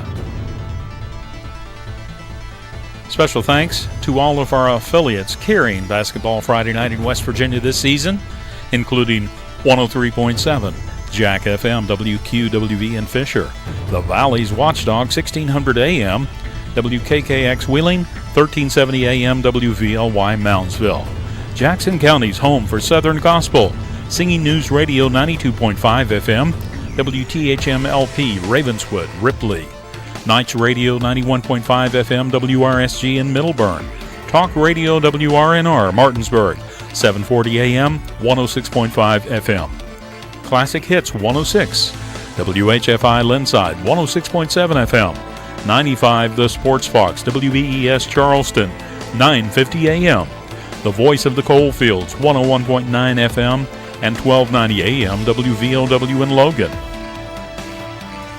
Light Rock 93R, WRRR St. Mary's 93.9 FM, The Ticket 102.3 FM WMTD in Hinton, the greatest oldies of all time 98.5 FM and 101.5 FM WQAZLP, Edmond, Beckley, Tune for You, Yap Radio 101.7 FM WYADLP in Clay, and Marshall University's flagship station, the Cutting Edge 88.1 FM WMUL in Huntington.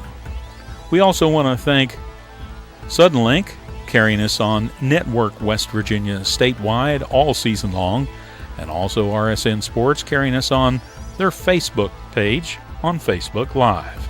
This is Basketball Friday Night in West Virginia.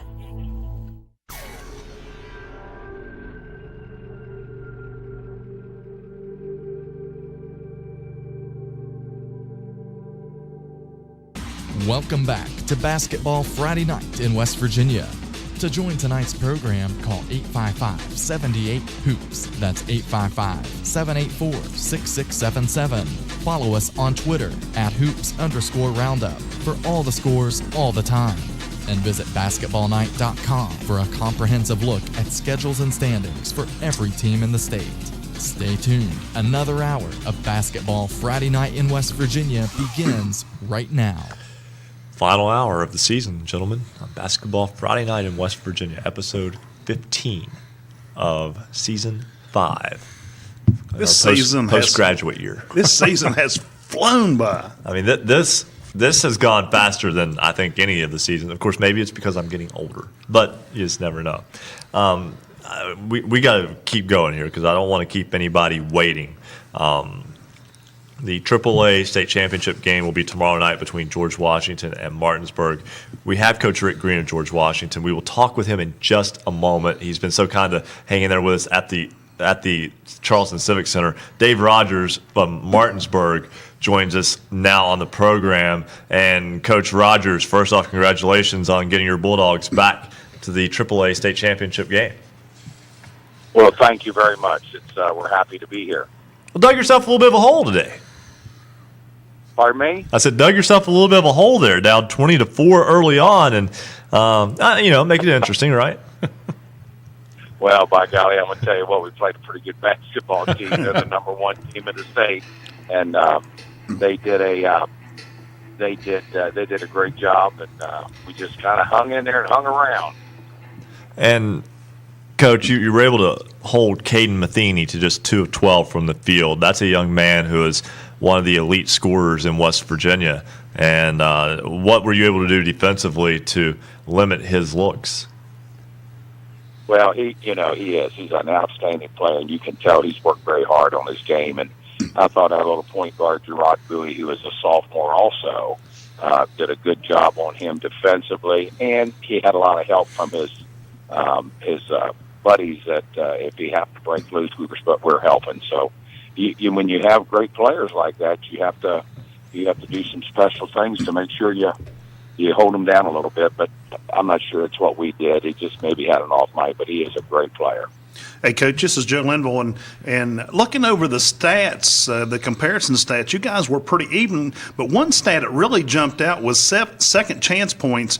You guys were 19, and your opponents was only 8. Talk about that just a little bit. Well, I tell you what, you can make a game plan, and you can do a lot of things. You need to make sure that you get loose balls and that you rebound. We've been down here so many times, and it's to make sure that you make sure that you get those loose balls and you do a good job, because it's a tough thing. Your team is 22-5, and we'll play George Washington tomorrow night in the championship game. I know you got a chance to watch the Patriots in their game with Musselman, a team that you're very familiar with as well. Your thoughts on what you saw in that game and what was kind of a defensive slugfest? Well, it was. I tell you what, we played Musselman 3 times. We were 2-1 against them. And with Jake Stevens at 6'8", 6'9" in the middle, when he puts his hands up, he changes, and a lot of your shots and the things you think you're going to do when you get in there, it doesn't work that way. I thought GW did a great job, and I thought they rebounded the ball well, and they take the ball to the hole pretty nice. So it's going to be a great game, we hope, tomorrow night. 7:15 tomorrow night. It'll be George Washington taking on Martinsburg in the Class AAA state championship game. Dave Rogers, head coach of the Bulldogs, thanks so much for joining us. I know we kind of had you on hold there for a long time, but we greatly appreciate that. Not a problem. Hey, we greatly appreciate it. Yeah. Appreciate everything you do for us. All right. Have a great night. Thanks so much, and best of luck to you and your Bulldogs tomorrow. Now, joining us from the Charleston Civic Center Coliseum is the head coach of the Patriots, Ric Green. And Coach, tomorrow you get Martinsburg in a game which if you looked at it going into the tournament, I'm not sure that would have been who you would have thought would have come out of that side, which was a very strong side with Woodrow Wilson on that side of the bracket, as well as University of Morgantown. But Martinsburg, as good as anybody, it was an open field. Martinsburg tomorrow for the title. Your thoughts going into that game? Well, I think one thing what you said with it being an open field is it doesn't surprise you really that they got through there. University's really good. We know how good Beckley is, but Martinsburg's always good. Dave does a great job with them. They're almost always down here. They're down here a lot of years, and they always compete for a state championship. It's going to be a tough game. They're big. They're long. They defend extremely well. They protect the paint, so it's going to be hard to get down in there and get stuff. But you're just happy you're there, and then you in the morning you wake up, or maybe not even go to bed if you do your scouts. But you get there and you want to win it. So I'm just really happy for our kids more than anything. They have been just great all year. Everything has been thrown at them. They've just never flinched. And I just really couldn't be happier for a group of kids that they get a chance to compete for a state championship.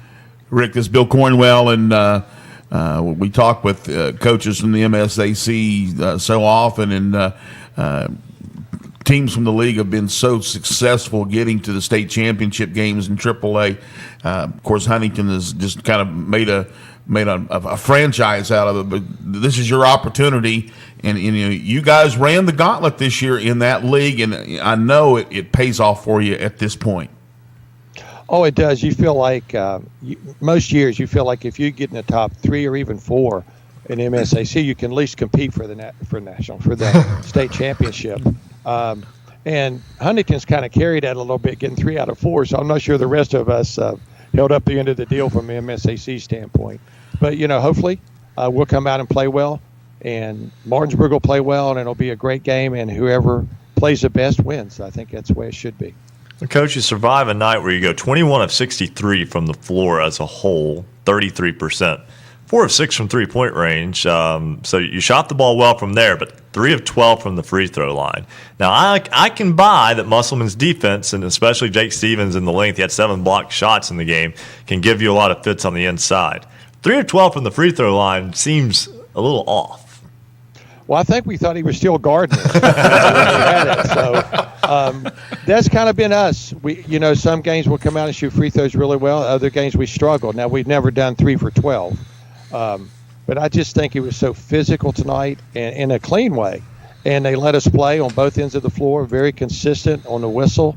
It's almost like I think when you get to the free throw line, you just kind of relax because nobody's leaning on you, or putting a body on you. But we're very fortunate to go 3 for 12 and still win a ball game, and I don't think that's going to be possible tomorrow night. We're going to shoot free throws better and shoot the ball better, period. Coach, this is Coach Morrone. A couple of things that jump out at me as a coach. As you mentioned, some of the stats that sometimes go unnoticed. You only had 6 turnovers, but you also limited Musselman with their size to only 6 offensive rebounds. You shoot 33%, but I know from a coaching standpoint, the shots start falling. You're doing a lot of the little things. I'm sure that's what's carried you to this point. But to win a game when you have to kind of grind it out has got to be rewarding to have the opportunity to play for a state championship. Oh, you're 100% right. What do we all preach? And, all the coaches mean it. I don't know if the kids think we mean it, but defend, rebound, take care of the basketball, and get a good shot. And if you do that, you're probably going to be almost any ball game. And I thought the kids have done a great job in 3 of those 4 areas. But we've taken good shots. We just haven't hit them. But if you're defending, rebounding, and not turning the ball over, then you got a chance to stay close to with almost anybody, maybe winning in the end. Coach, this will be the first time since 2012 that you have made it to the state championship game. That was a 33-32 loss to Hedgesville. And a Hedgesville team that, by the way, has turned out what happened to be a very talented group of young men on that basketball team, and that are not offensively challenged. But that's always cracked me up that was a 33-32 game. There was a lot of offensive firepower in that game. But getting this group back, this is the first time that these kids have, maybe they grew up and saw that, but they haven't experienced Championship Saturday and this deep run before. No, they haven't, and that's kind of the beauty and kind of the agony of the whole thing. You really don't know what they're going to do. I don't care what anybody tells you. In my opinion, they don't know what they're going to do. So the first team tomorrow who can kind of get away from the jitters and start just playing basketball the way they play, whatever their style is. And if we can start doing that, then I think we'll play well. And I'm sure Dave feels the same way. He wants his kids to play their style and the way they play. So I think it's a huge advantage in any game, but especially in a pressure game. The first group can kind of take their breath, catch their breath, and just say, we just need to play basketball. So that will be our goal. And if that ends up being good enough, we'll be ecstatic. If it's not, then, we'll shake Dave in their hands and congratulate them. Coaches, Joe Linville, looking back over your schedule, you only had 3 losses on the season. And, quite frankly, none of those 3 teams are playing for a state championship. Do you feel like your team has improved down the stretch as you got into postseason play? Well, I think so. And one thing, and this is like no means an excuse, but it relates to what you asked me. This is only the 8th game, maybe 9th. I think it's the only 8th game all year we've had our top 6 players in every game. So we've had a bunch of injuries. Different things have happened to us. So, yeah, we're really happy. We think, not shooting it, obviously, but we think chemistry, cohesiveness, we think we're really together as a team and playing for each other, which is the most important thing. Rick Green, your Patriots 22-3 heading into the Class AAA State Championship game tomorrow night against Martinsburg. We thank you so much for your time tonight, and we wish you and the Patriots the best of luck tomorrow. And we again congratulate you on a heck of a season, because regardless of what the destination holds, the journey's been spectacular. Been great, and we appreciate everything you guys do for high school athletics. It's fantastic. So I want to thank you personally for that. All right, greatly appreciate that. That's Rick Green, head coach of the George Washington Patriots. And Coach Morrone, I think there's a lot to be said about getting to championship Saturday. And that's a program that's been very good for a long time. But it's always on the cusp. It did win a title. George Washington did win the championship in 2011. But it's still a team that doesn't necessarily have numerous state titles, which I think the bigger story there is it proves just how difficult it is to win. Everything has to go right. It's got to go right, and you've got some of the premier coaches in this state tournament. I mean, we've had them on the show tonight, and not just because they're in state championship games, but, Ryan, year after year, to be knocking on the door. You mentioned GW with the talent that's run through there. They do have a state title. It's hard to run that journey, as you mentioned, and get across the finish line. And they're going to be fighting and scratching and clawing. And I tell you, that's what impressed me tonight was when those games, sometimes the fans may not think they're the most aesthetic. Use that big word for you there. I like it. Mark that down. Both the AAA games were in the 40s. So, Yes. I mean, you're talking about slugfests and you're talking about defense, but you're not talking about a lot of high-octane offense there. So I think those are the games that, from a coaching standpoint, you love to watch, because they won that game because they took care of the ball, they out-rebounded a bigger Musselman team, and they limited the second chances for the Applemen. So those are the nuts and bolts of a winning program, and Coach Green does a great job. Tell you another thing about Coach Green and GW, too. This is big for their credibility just in their own hometown, because in recent years, Capital's been the more dominant team. Of course, last year they were in the championship game, and most people thought they were going to walk over Huntington. Of course, Huntington won it, and they've been just a little bit more successful. Coach Green has been about, as we mentioned, it's been a few years since they got there. This is their opportunity. They finally maybe got one up on their rival, Capital. And I tell you what, whoever wins, you've got a great – we talk about ambassadors for basketball. Him and Dave Rogers, I mean, not just the longevity, but the high quality and standard of people they are and their program. So whoever wins that game, West Virginia high school basketball wins. I think you can look at all 3 classes if you just look at the coaches. I mean, they've all been there before. They all are ambassadors of basketball and are there for their teams, and they're more than coaches. These guys are mentors. These guys are role models for these young men and these young athletes. So, hats off to all 6 of them. One of the things we talk about real quick, Ryan, before we move on is we're coaching a lot more of doctors and lawyers and teachers and steel workers and railroaders than we are college and pro basketball players. And these guys do a great job preparing citizens, as you mentioned, Joe, and they're real treasures, and hopefully people enjoy it while we have them to enjoy. We're going to step aside right now and take a break. I echo all of your sentiments, by the way. The reason why we're going to take a break right now is because Bo Anderson's in the Charleston Civic Center, and we don't want him to turn the lights out. Although if I can get word to him to turn them out, I'm going for it. We know the cleaning crew's been hard at work tonight, and they've want to almost go got home. ready to go. Yes, so we'll get to Bo Anderson, our resident referee, after the break. This is Basketball Friday Night in West Virginia on the Fast Break Sports Network. Basketball Friday Night in West Virginia will return in 2 minutes on the Fast Break Sports Network.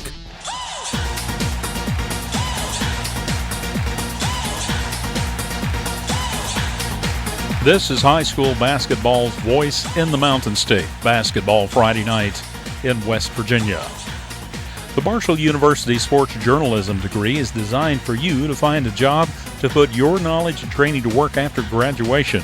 The program allows for students to concentrate in one of 3 exciting areas: print, public relations, or broadcasting. Our curriculum features skill-based courses and prioritizes hands-on, real-life experiences that not only exposes the students' work to the public, but also to sports journalism professionals who are often willing to provide crucial feedback and career-launching advice. Marshall has 15 varsity teams that afford sports journalism majors the opportunities to cover them in any media format, including text, online, photo, radio, and video.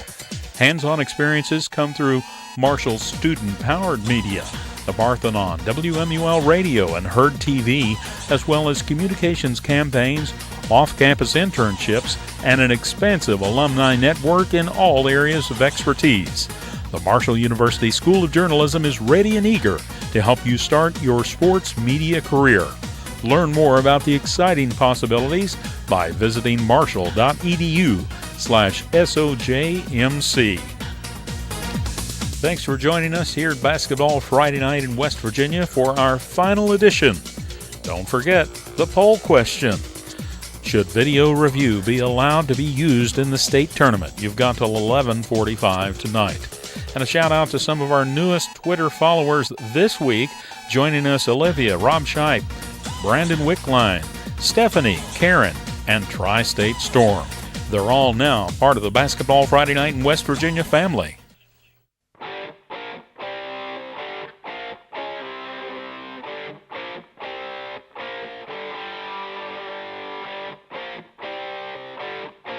Celebrating high school basketball around the Mountain State. You're listening to Basketball Friday Night in West Virginia on the Fast Break Sports Network. Now, back to your hosts, Bill Cornwell, Joe Linville, Coach Ric Morrone, and Ryan Epling. Welcome back to Basketball Friday Night in West Virginia. Ryan Epling alongside Bill Cornwell, Ric Morrone, Joe Linville. Marcus Constantino's roaming around here somewhere, always. He does a great job. We always like to give him a hard time. And you know who else is with us? Not here, but in Charleston. The Civic Center Coliseum, he's been taking in the boys' state tournament. He is our resident referee. One last time this season, welcome to the program, Bo Anderson. And Cause. I tell you what, I'm getting entertained here between Cause and Jordan. They're like beating on the drums here and singing, and it's really dangerous. And I will say that Ric Morrone gets a flagrant technical foul for that last comment he made before the break. Was this my And other than that, and I haven't had one of those all year, so I was feeling good about myself. Bo, the boys' state tournament, just from a standpoint of what you've been able to see, has there been anything there that, okay, I do know that there was a situation of a person throwing the ball inbounds being on the spot or having the ability to run the baseline because of the ruling of when a timeout was called. The ruling was that the timeout was called after the ball had been inbounded. I don't think that the inbounder knew that, and the coach did not realize that as well, so went to run the baseline, got called for the violation. Just tell me about the process of the communication. I know that the official will point to it, but in a situation where you've got a timeout called and it's kind of out of the norm of when it's called and it's after the ball's inbounds, do the officials generally try to give a little bit extra emphasis on this is a spot throw-in? Well, we must always tell them every time that the team takes the ball out of bounds, the player that's taking the ball out of bounds is always going to be told whether it is a spot, throw-in, or where they can run the inline. The thing about it is, obviously, you would have to know on that play if the ball was inbounded before the timeout was taken. If it's inbounded, then we have a spot. If it's not, then you are allowed to run the inline after any made basket or awarded basket or free throw. So that would be one of those things where you just have to know which one happened. Did they inbound the ball? And, as far as the player goes, he needs to pay attention to the official, because the official is going to say you can run the inline or you're on the spot. So that has to be one of those things that the player has to understand. And if he doesn't understand that, he needs to ask. Bo, this is Joe. There was a game earlier today. It was one of the evening session games, and I swear I don't remember which one it was. But the three players were going for the ball. The one player actually rolled up. They were on the floor, but they didn't. But they rolled up on another one, but they called a tie-up ball instead of a foul. Is that kind of common in games like this, or is it that the way they normally go? Well, I mean, again, it's the individual play, and it's the individual official who has to make a decision whether the player jumped on top of the player and gained an advantage to get to that held ball, or if, it's just a loose ball and it was a held ball. That's just, flat out judgment. And, everybody's going to see things like that a little bit differently. People don't want fouls on loose balls, but there are fouls on loose balls, and you just have to determine as an official if that player, shoved the guy to get to it or dived on top of him to get to it. Lots of things that you have to do in order to make a decision about a foul or held ball. One other thing I saw today, there was a player that actually checked in a game, and then there was an immediate timeout, and then after the timeout, they got called for a technical because they said an individual player did not check in. But then I heard the PA announcer and several of them talking later that he actually did check in. How tough is it on oversight on little things like that sometimes? Well, the bookkeeper is the one that would know whether that player checked in or not. And if the bookkeeper said the player didn't check in, then we have a technical, because on dead balls, we don't have to beckon them in on timeouts or at the end of quarters. They check in themselves without any beckoning signal. The only time we have beckoning is when we have a live ball situation. That was during the timeout. And, whether he checked in or not, I mean, the bookkeeper's got to be the one that says, hey, this guy checked in, he's good. No, he didn't check in. I believe that's what happened. They didn't see him check in. They called the officials over and said that player did not check in the game. I'm not sure. I wasn't down there, but I think that's what happened. If that's the case, it's a technical foul for, illegal substitution. Bo Anderson, our resident referee here on Basketball Friday Night in West Virginia. Bo, you are a treasure to this program. You are someone who gets referenced many times when talking about this program with other people because of the service you provide and helping us to understand, helping to kind of talk through situations that we see. We see a lot of games, so we see a lot of situations. Some of them we hear about. And, I go back to last week, and not to belabor the point, but we put you on the hot seat last week on a situation from the girls' state tournament, and you answered it with grace. And we greatly appreciate the service you provide to this program. You are an institution, my friend. Well, thank you very much. I enjoyed it. I'm going to miss Friday nights calling in or being on the air. Also, I miss basketball season when it goes. I'd like to continue on, but, it's just one of those cases where I guess it has to end some point in time, but I'll be looking forward to next season. Again, this show's fantastic. You guys do a great job as well. I appreciate just being a part of it. And by the way, I don't know if you saw that or not, but that was Cosby crawling behind me a while ago. Yeah, we saw it. So I don't know if you guys saw that or not, but I don't know if he's getting excited about getting on here, but that was the Cos. Oh, we will have Cos time in a moment. Bo Anderson, we look forward to putting you on hold again next year. Thanks so much for joining us here on Basketball Friday Night in West Virginia. Yeah, well, you know, my mouth gets me If you just heard what Mick Price said about it. Yeah, Mick Price was patting him on the back. For now. Yeah. That made his day. Like somebody is. There you go. Hey, that's Bo Anderson. Thanks so much. I was just going to say, I actually walked in the Civic Center with Bo this evening. We'd met back behind back at the dressing room, back at the media room. But anyway, there was several folks that started yelling at Bo when we walked in the auditorium. It was almost like I was with a celebrity. Of course, I was, I guess. You were with a celebrity. You were with our resident referee, and it is incredible how many people come up and speak to us when we cross paths out and about in the basketball circles. And I mean, I'll be honest with you. I mean, I'm not patting ourselves on the back here, but I mean, it makes our day. It really does. I mean, it's just good to talk to people. Joe, he's used to being yelled at, but not in that way. Oh, okay. It was all friendly. Yes, hey, I was Bo. going to say that probably threw him off. Let me say, I saw Ric Morrone was giving me a look, and I'm like, he's going to say something, and I'm going to just try to get out of the way here real fast. But that comes from veteran broadcasting. Veteran. You know, yeah. Veteran. A senior broadcaster. Yes. Seasoned. Seasoned. Yeah, there we go. Yeah. Well, we're just driving that home tonight, aren't we? Yeah. Hey, you know, we will talk with Jared West, senior head coach of Notre Dame, WVU grad who hit a shot to beat Bob Huggins' Cincinnati basketball team in several years ago. 20 years ago. Yeah, took him to the Sweet 16. And, we'll talk about all those ties in with him in just a moment. But before we do that, our standout athletes of the week. We've had 14 of them this year, and they are outstanding young men and women who are leaders both on and off the floor. Our special correspondent, Luke Creasy, took a moment to kind of give you a summation of this season's standout athletes of the week. We'll start with Jacob Clark, Riverside High School boys. As a junior at Riverside High School, Jacob Clark averaged over 15 points per contest on his way to being named All-State Honorable Mention ahead of his senior year, and says that he's come into that senior year with much the same mentality as he's approached the rest of his high school career. Any of my free time I get, ever since I've been little, a lot of my time has been spent in the gym, and I think it's carried me a long way in school and sports and everything, just having a good work ethic. Jaden Lindsay, East Fairmont Girls.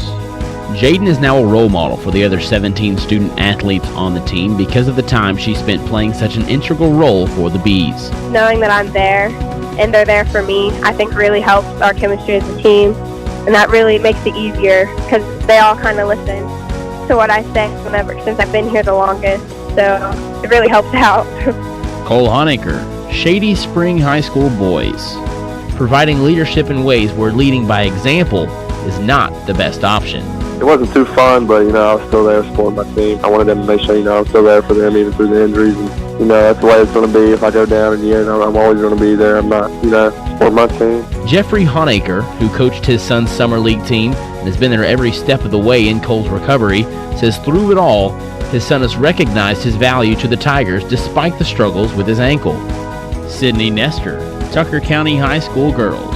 As a junior, Nestor eclipsed 1,000 points in her career at Tucker County High School this past year. She has the chance to become the all-time leading scorer in the school's history this year. Assistant girls basketball coach Shane Eckel says that Nestor has done much more than be prolific on the court during her time at Tucker County High School. Does those kind of things in the basketball realm, but she's also very active in the community as one of our FCA advisors as a senior. She's been a member for 4 years. Isaiah Morgan, Ravenswood boys. Morgan, one of 7 seniors on the team, says that the past 4 years have been centered on correcting little mistakes in order to replicate the past successes and expand the opportunity that success will continue into the future. We really break the game down during our practices. We have drills for anything you can imagine. If there's something that we're struggling with, there's a concept that we're not getting, we'll attack it day after day until we get better at it and improve on that specific skill. Deja Busby, Sherman High School girls. Terry Williams is the coach of the Lady Tide and has witnessed steady improvement each season during her tenure there. But even so, Sherman basketball has never been a hub for the spotlight. Busby says that this year's team can to show that Sherman High School isn't just a single-A school. Hopefully showing that we have some talent here. And Drew Williamson, Chapmanville Regional High School boys. Williamson's drive to be better than he was the previous day comes from a message handed down to him by his father, Andy Paul. You can never be satisfied. That's what my dad always tells me. He says, never be satisfied with how good you are. So I really take that to heart a lot. Like, I don't ever want to be satisfied. I want to reach my full potential, and even whenever I'm there, I still want to keep on going. Ashton Maxwell, Buchanan Upshur girls. Her coach, Jeremy Maxwell, who is also her cousin, said Ashton has pushed herself throughout her athletic career. She is determined to become a champion.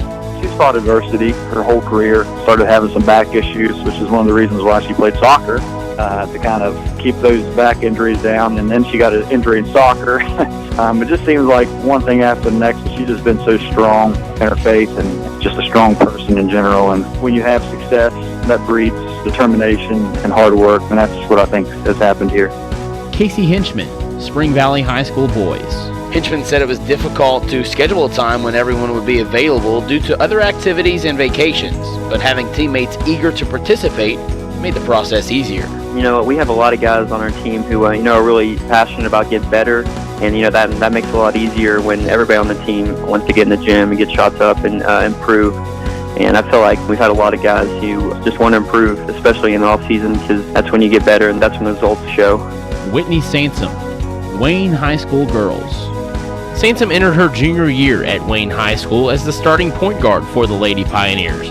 But for her team to earn another berth in March, her personal statistics have to take a back seat for the betterment of the team's chances for success. I don't really worry about how many points I have really on the board because the score matters at the end of the game, not how many points you have. But really, my thing is defense. Defense wins games, and that's what's going to get you far. Is you have that solid lockdown defense, the other team's not going to score. Cole Whited, Philip Barber High School boys. Whited remains a dominant force on the boards and in the scoring column, but now he realizes his teammates are now learning from him, just as he once learned from other teammates. Our coach, he gets us all ready to go and fired up. He comes out the game plan stuff, and I just feel like it's my job to execute whatever he tells me. And I feel like as a leader this year, I feel like if I start to play harder, if I play better in the second half, my team will rally around me, and then we'll all play together better. And Abby Beeman, Frankfort High School girls. It's just amazing the work that she puts in. Before yesterday's game, against Fairmont Senior, she was at the Y playing basketball 2 hours, 3 hours before we had a game. I mean, she plays basketball constantly. And Kelsey Mintel, Cameron girls. The 3-point loss to Magnolia in the regional final was Mintel's final game as a Cameron Lady Dragon, but it's not the end of her basketball career. honestly, I just kept that in the back of my mind. Moving up to the next level has always been a dream for me, and for me to actually be pursuing that right now, I'm just on cloud nine thinking about it. I'm ready to just get in the gym right now and head to next season, honestly. And that was a look back at this year's Basketball Friday Night in West Virginia's Standout Athletes of the Week.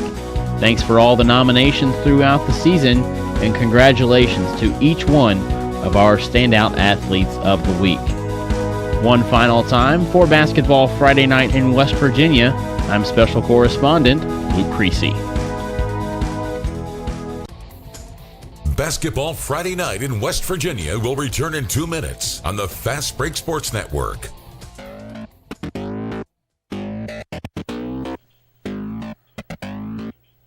This is high school basketball's voice in the Mountain State. Basketball Friday Night in West Virginia. Does showing up for work at a ballpark or an arena sound good to you? A Marshall University sports journalism degree can get you there. Sports journalism at Marshall is important, it's serious, and it's big business. Sports media and communications careers are some of the most competitive and marketable worldwide in a multi-billion-dollar industry. We'll prepare you to think critically, report accurately, and artfully tell the stories on and off the field or court. If this sounds like you, the Marshall School of Journalism is ready and eager to start your journey. Learn more at marshall.edu/SOJMC. Welcome to Basketball Friday Night, the final edition. Thanks for joining us, and thanks for being part of Basketball Friday Night in West Virginia. throughout the entire season. Thanks for following us on Twitter and sending us all the scores, tweets, updates, pictures. We really appreciate that. Follow us on Twitter at @hoops_roundup, at @hoops_roundup. A shout out to some of our newest Twitter followers this week, including Olivia, Raya B, Rod Chipe, Zay, Brandon Wickline, Stephanie Shalosky, Karen Longwell, Tri-State Storm, Andy Runyon, Kayla Corley, T-Page, Lester Sargent, Lanny, Matty D, Jacob Davis, Nina Copley Hatfield, Alex, Josh, Aubrey Payton, Ashley Fox, Todd Midkiff. They're all part of Basketball Friday Night in West Virginia. Thanks for joining us. Thanks for being part of the show. Send us a tweet at @hoops_roundup, at @hoops_roundup.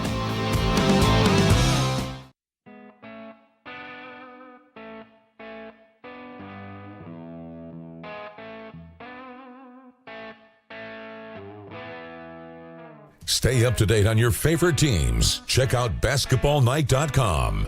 Now, back to Basketball Friday Night in West Virginia with Bill Cornwell, Joe Linville, Coach Ric Morrone, and Ryan Epling. 11:35 on the program, guys. We are basketball fans first and foremost. We enjoy the celebration of high school basketball within the state of West Virginia.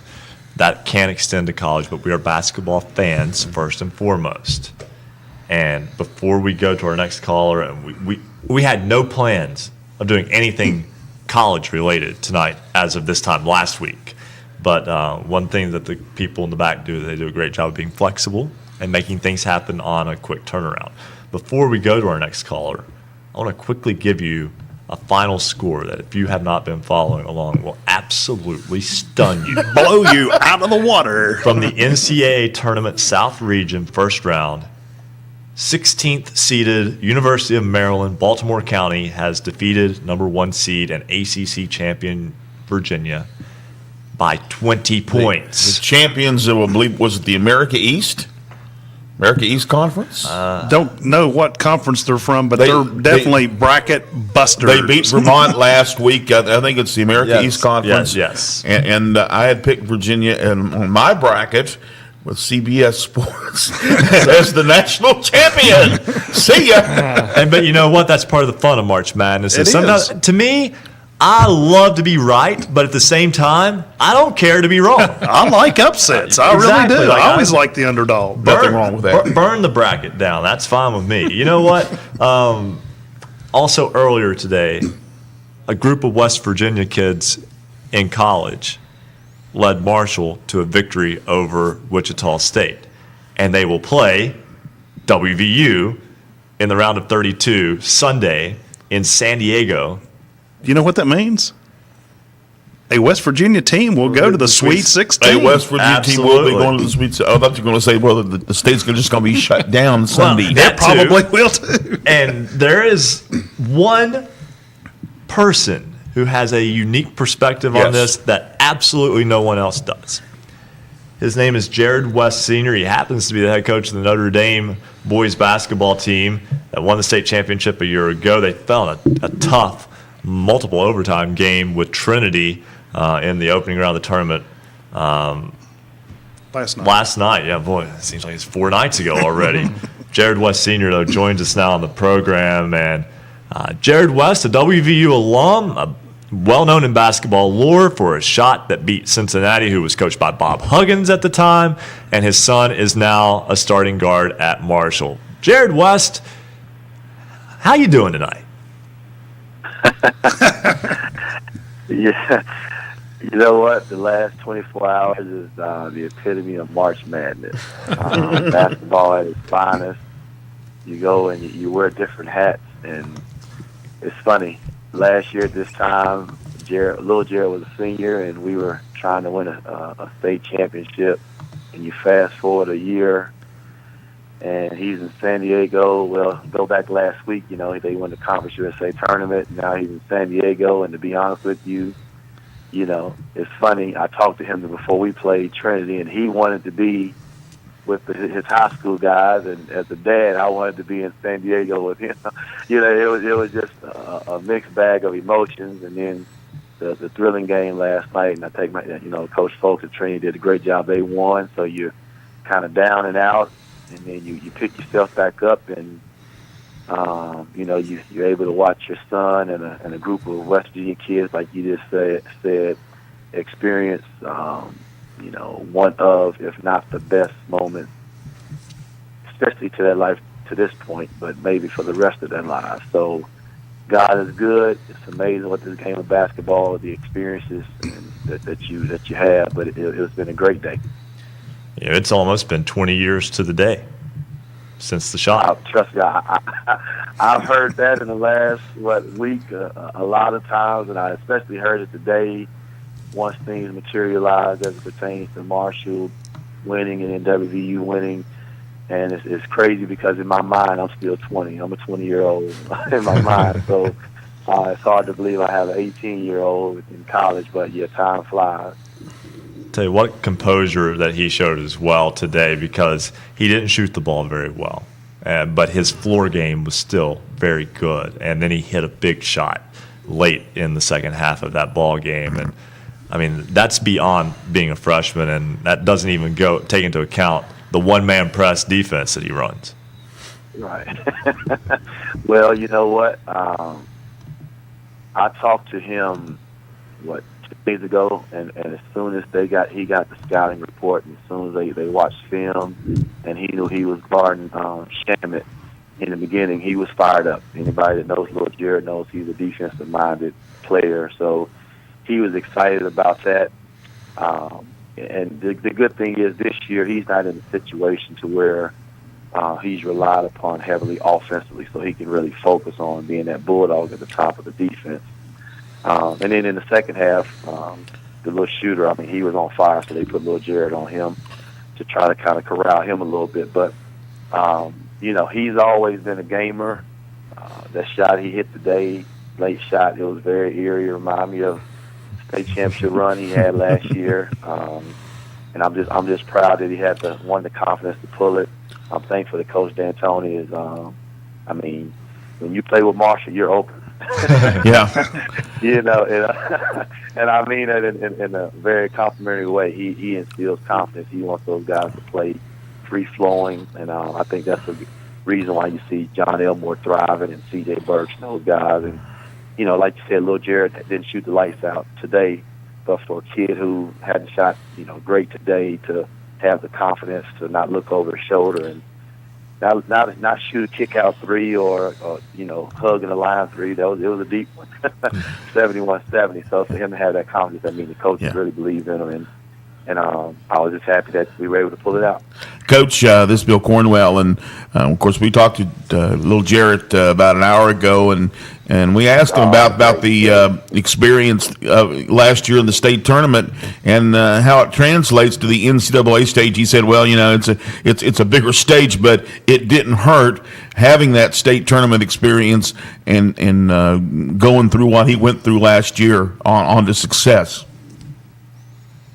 Oh, I can imagine, and for him, for the stage that we were on last year, and for him to be the leader and the catalyst of the team, and to have to take tough shots and make winning plays, it is a different level. But still, when last year at this moment, a year ago, guess what? In his life, that was the highest stakes he's ever been into. So each year, each level you progress, the stakes do get higher. But basketball is basketball. So you got stressed and you got to make plays or play defense. So he's a hard-nosed kid. He's a tough-minded kid, and to be honest with you, he's a kid that wakes up every Saturday and watches college basketball game day. I mean, we're a basketball junkie family. So to get the opportunity to play in the NCAA tournament, he was ecstatic. And once again, he's a competitor. So once he knew we were playing Wichita State and how good their guards are, he was ready for the challenge.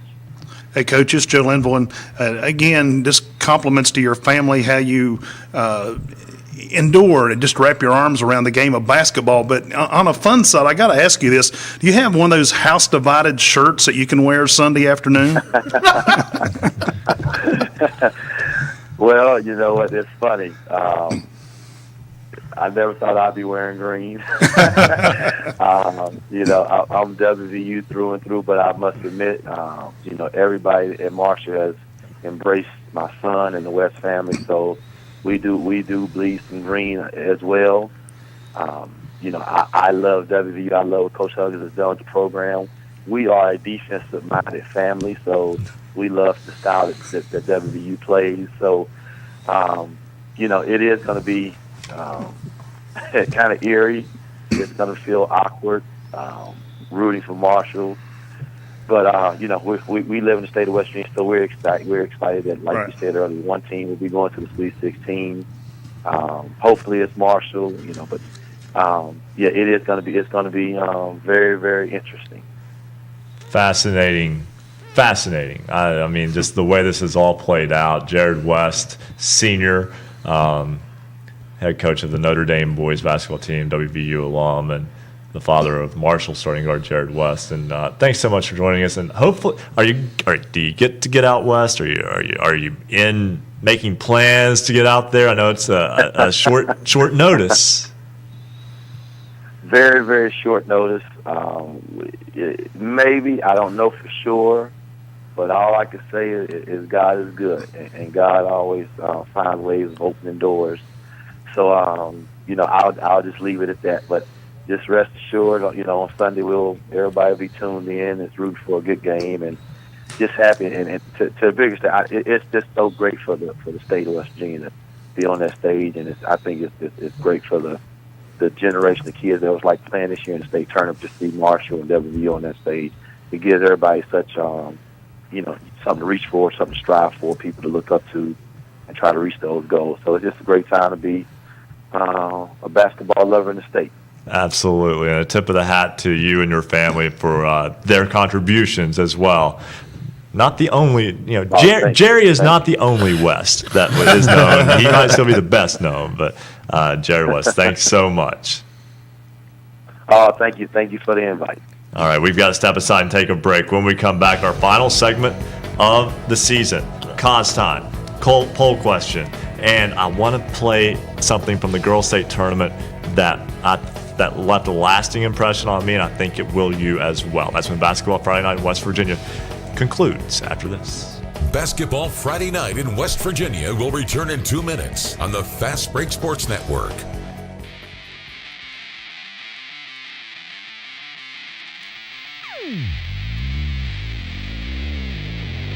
This is high school basketball's voice in the Mountain State. This is Basketball Friday Night in West Virginia. Special thanks to all of our affiliates carrying Basketball Friday Night this season, all season long. Thank you to 103.7 Jack FM, WQWV in Fisher, the Valley's Watchdog, 1600 AM, WKKX in Wheeling, and 1370 AM, WVLY in Moundsville. Jackson County's home for Southern Gospel, Singing News Radio, 92.5 FM, WTHMLP, Ravenswood, Ripley. Knights Radio, 91.5 FM, WRSG in Middleburn. Talk Radio, WRNR Martinsburg, 740 AM, 106.5 FM. Classic Hits 106, WHFI Linside, 106.7 FM. 95 The Sports Fox, WBES Charleston, 950 AM. The Voice of the Coalfields, 101.9 FM and 1290 AM, WVOW in Logan. Light Rock, 93R, WRRR St. Mary's, 93.9 FM. The Ticket, 102.3 FM, WMTD in Hinton. The Greatest Oldies of All Time, 98.5 FM and 101.5 FM, WQAZLP, Edmond, Beckley. Tuned for You, Yap Radio, 101.7 FM, WYAPLP Clay. And we also thank Marshall University's flagship station, The Cutting Edge, 88.1 FM WMUL in Huntington. And a big thank you to Suddenlink's Network West Virginia for carrying us statewide.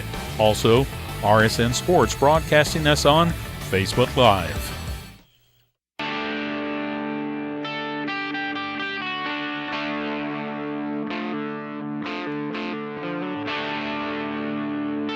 This is high school basketball's home for the Mountain State. Basketball Friday night in West Virginia on the Fast Break Sports Network. Now, back to your hosts, Bill Cornwell, Joe Linville, Coach Ric Morrone, and Ryan Epling. Final 10 minutes of Basketball Friday night in West Virginia for the season. Ryan Epling, Joe Linville, Ric Morrone, Bill Cornwell in studio with us, and Marcus Constantino here to bring a wrap on the poll question for the year. Yep. Last poll question of the season. Should video review be allowed to be used in the state tournament? 41% of viewers said yes, any reviewable play in any tournament game. 21% said yes, only on a game-deciding play at the end of any tournament game. 15% said yes, any reviewable play only in a state championship game. 14% say no, never video review. And then 9% say yes, only on a game-deciding play and only at the end of a state championship game, which is the way it is now. And that's the basketballnight.com poll question. We thank everyone who has taken part in the basketballnight.com poll question over the course of the year. Now, Joe, we see storylines that are just so much more than basketball throughout the course of a season.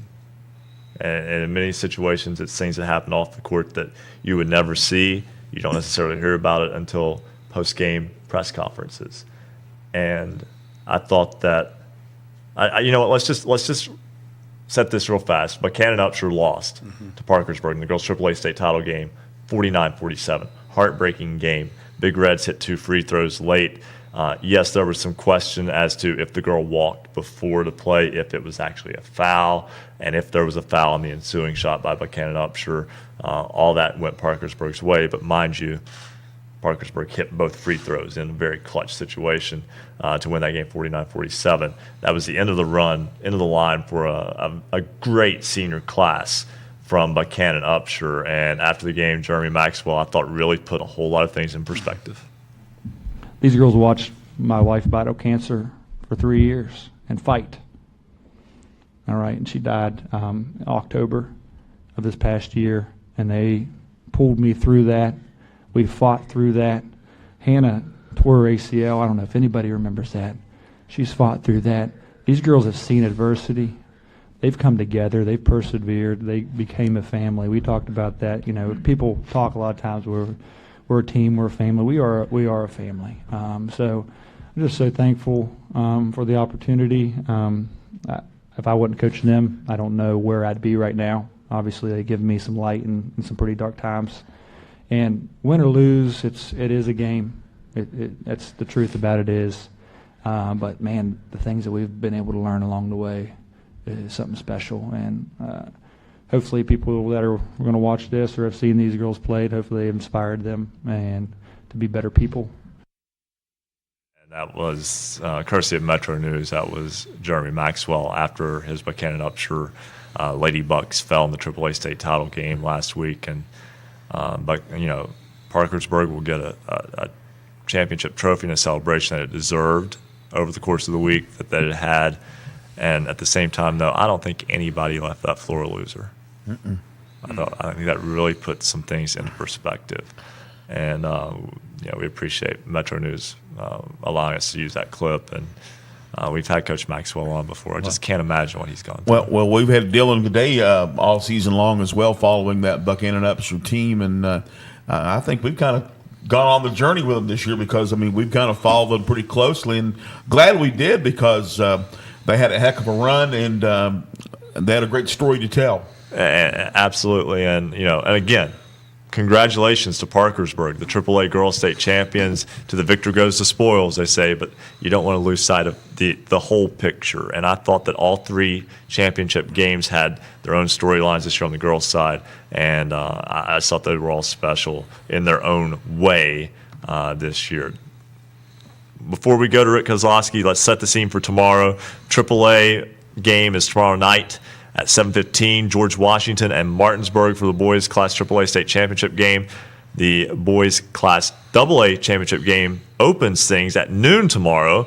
Chapmanville Regional and undefeated Fairmont Senior, and the single A game will be played at 2:15 2:30. I want to make it 2:15, but it's 2:30 between Wheeling Central and Ravenswood, and all should be fantastic games. Okay, for the final time this season, it's Cause time, and this time Rick Kozlowski from the Martinsburg Journal has been so nice to be with us in studio to close out the past 2 seasons, but Musselman made a run and made him do some work tonight, and he joins us now from the Charleston Civic Center Coliseum. Rick, thanks for hanging in with us tonight. Yeah, the standing room only crowd is behind us. I'm glad we've got the barricade up there to hold them back. Absolutely. You know, So I had to follow Go ahead. the Jeremy Maxwell speech there, and getting a little misty-eyed at that. And I've heard it before, and you know, you listen to people kind of complain about this or that, and I saw earlier in this week that I think some people were critical of how a player from one team didn't shoot foul shots very well in a loss.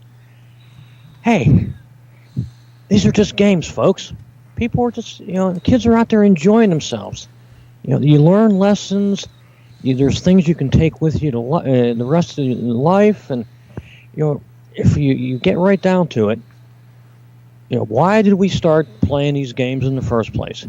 Because they're fun. I so much enjoyed watching, and I absolutely cannot say his name. Obina Acha Karili Laluda Da. But the kid from Chapmanville. And I was watching him, and he just was having a heck of a time, just enjoying himself. It didn't matter what happened. He was just smiles all around. He was chatting up with the officials. I'm like, that's what it's supposed to be like. You play hard, you give your all, but in the end, it's still a game. We're still having fun. Absolutely, Rick. 100% agree with you there. And a lot of fun that it's been at the Boys State Tournament. Musselman made a nice run after beating second seed Parkersburg South. Martinsburg is into the AAA title game. Eastern Panhandle, which had been, I won't say slacking. That's not the case at all. But a little dry. Had been a little bit of a drought. Is looking like it's right in the thick of things as it had been in years past. Yeah, there had been a little bit of a drought for the previous 3 seasons. None of the Panhandle AAA teams had won in a quarterfinal game. This year, both Martinsburg and Musselman did. And before the game, the one athletic director was talking about the possibility of a All-Eastern Panhandle final, and he said, well, we're going to, if it happens, we're going to see if we can move the game to Spring Mills. and I said, might as well just move it to San Diego. We got 2 other West Virginia college teams out there. What a time, though. And Rick, we've got about 2 minutes here before we have to say goodbye for the year. And, words can't express how much we appreciate what you bring to this program. And it's much more than just an observer of the game. It's an observer of life. And, again, you help us kind of keep things in perspective, too. And we greatly enjoy speaking with you every Friday. That's why you have your own segment. Well, I deeply appreciate what you guys allowing me to be on here, because I have so much fun. I can kind of just be myself, I guess, right? That's all we can be, right? And I'm just happy he's celebrating St. Patrick's Day early with his Guinness shirt. That's just, I appreciate that. It's a black and white shirt. You've got 2 minutes until St. Patrick's Day, by the way.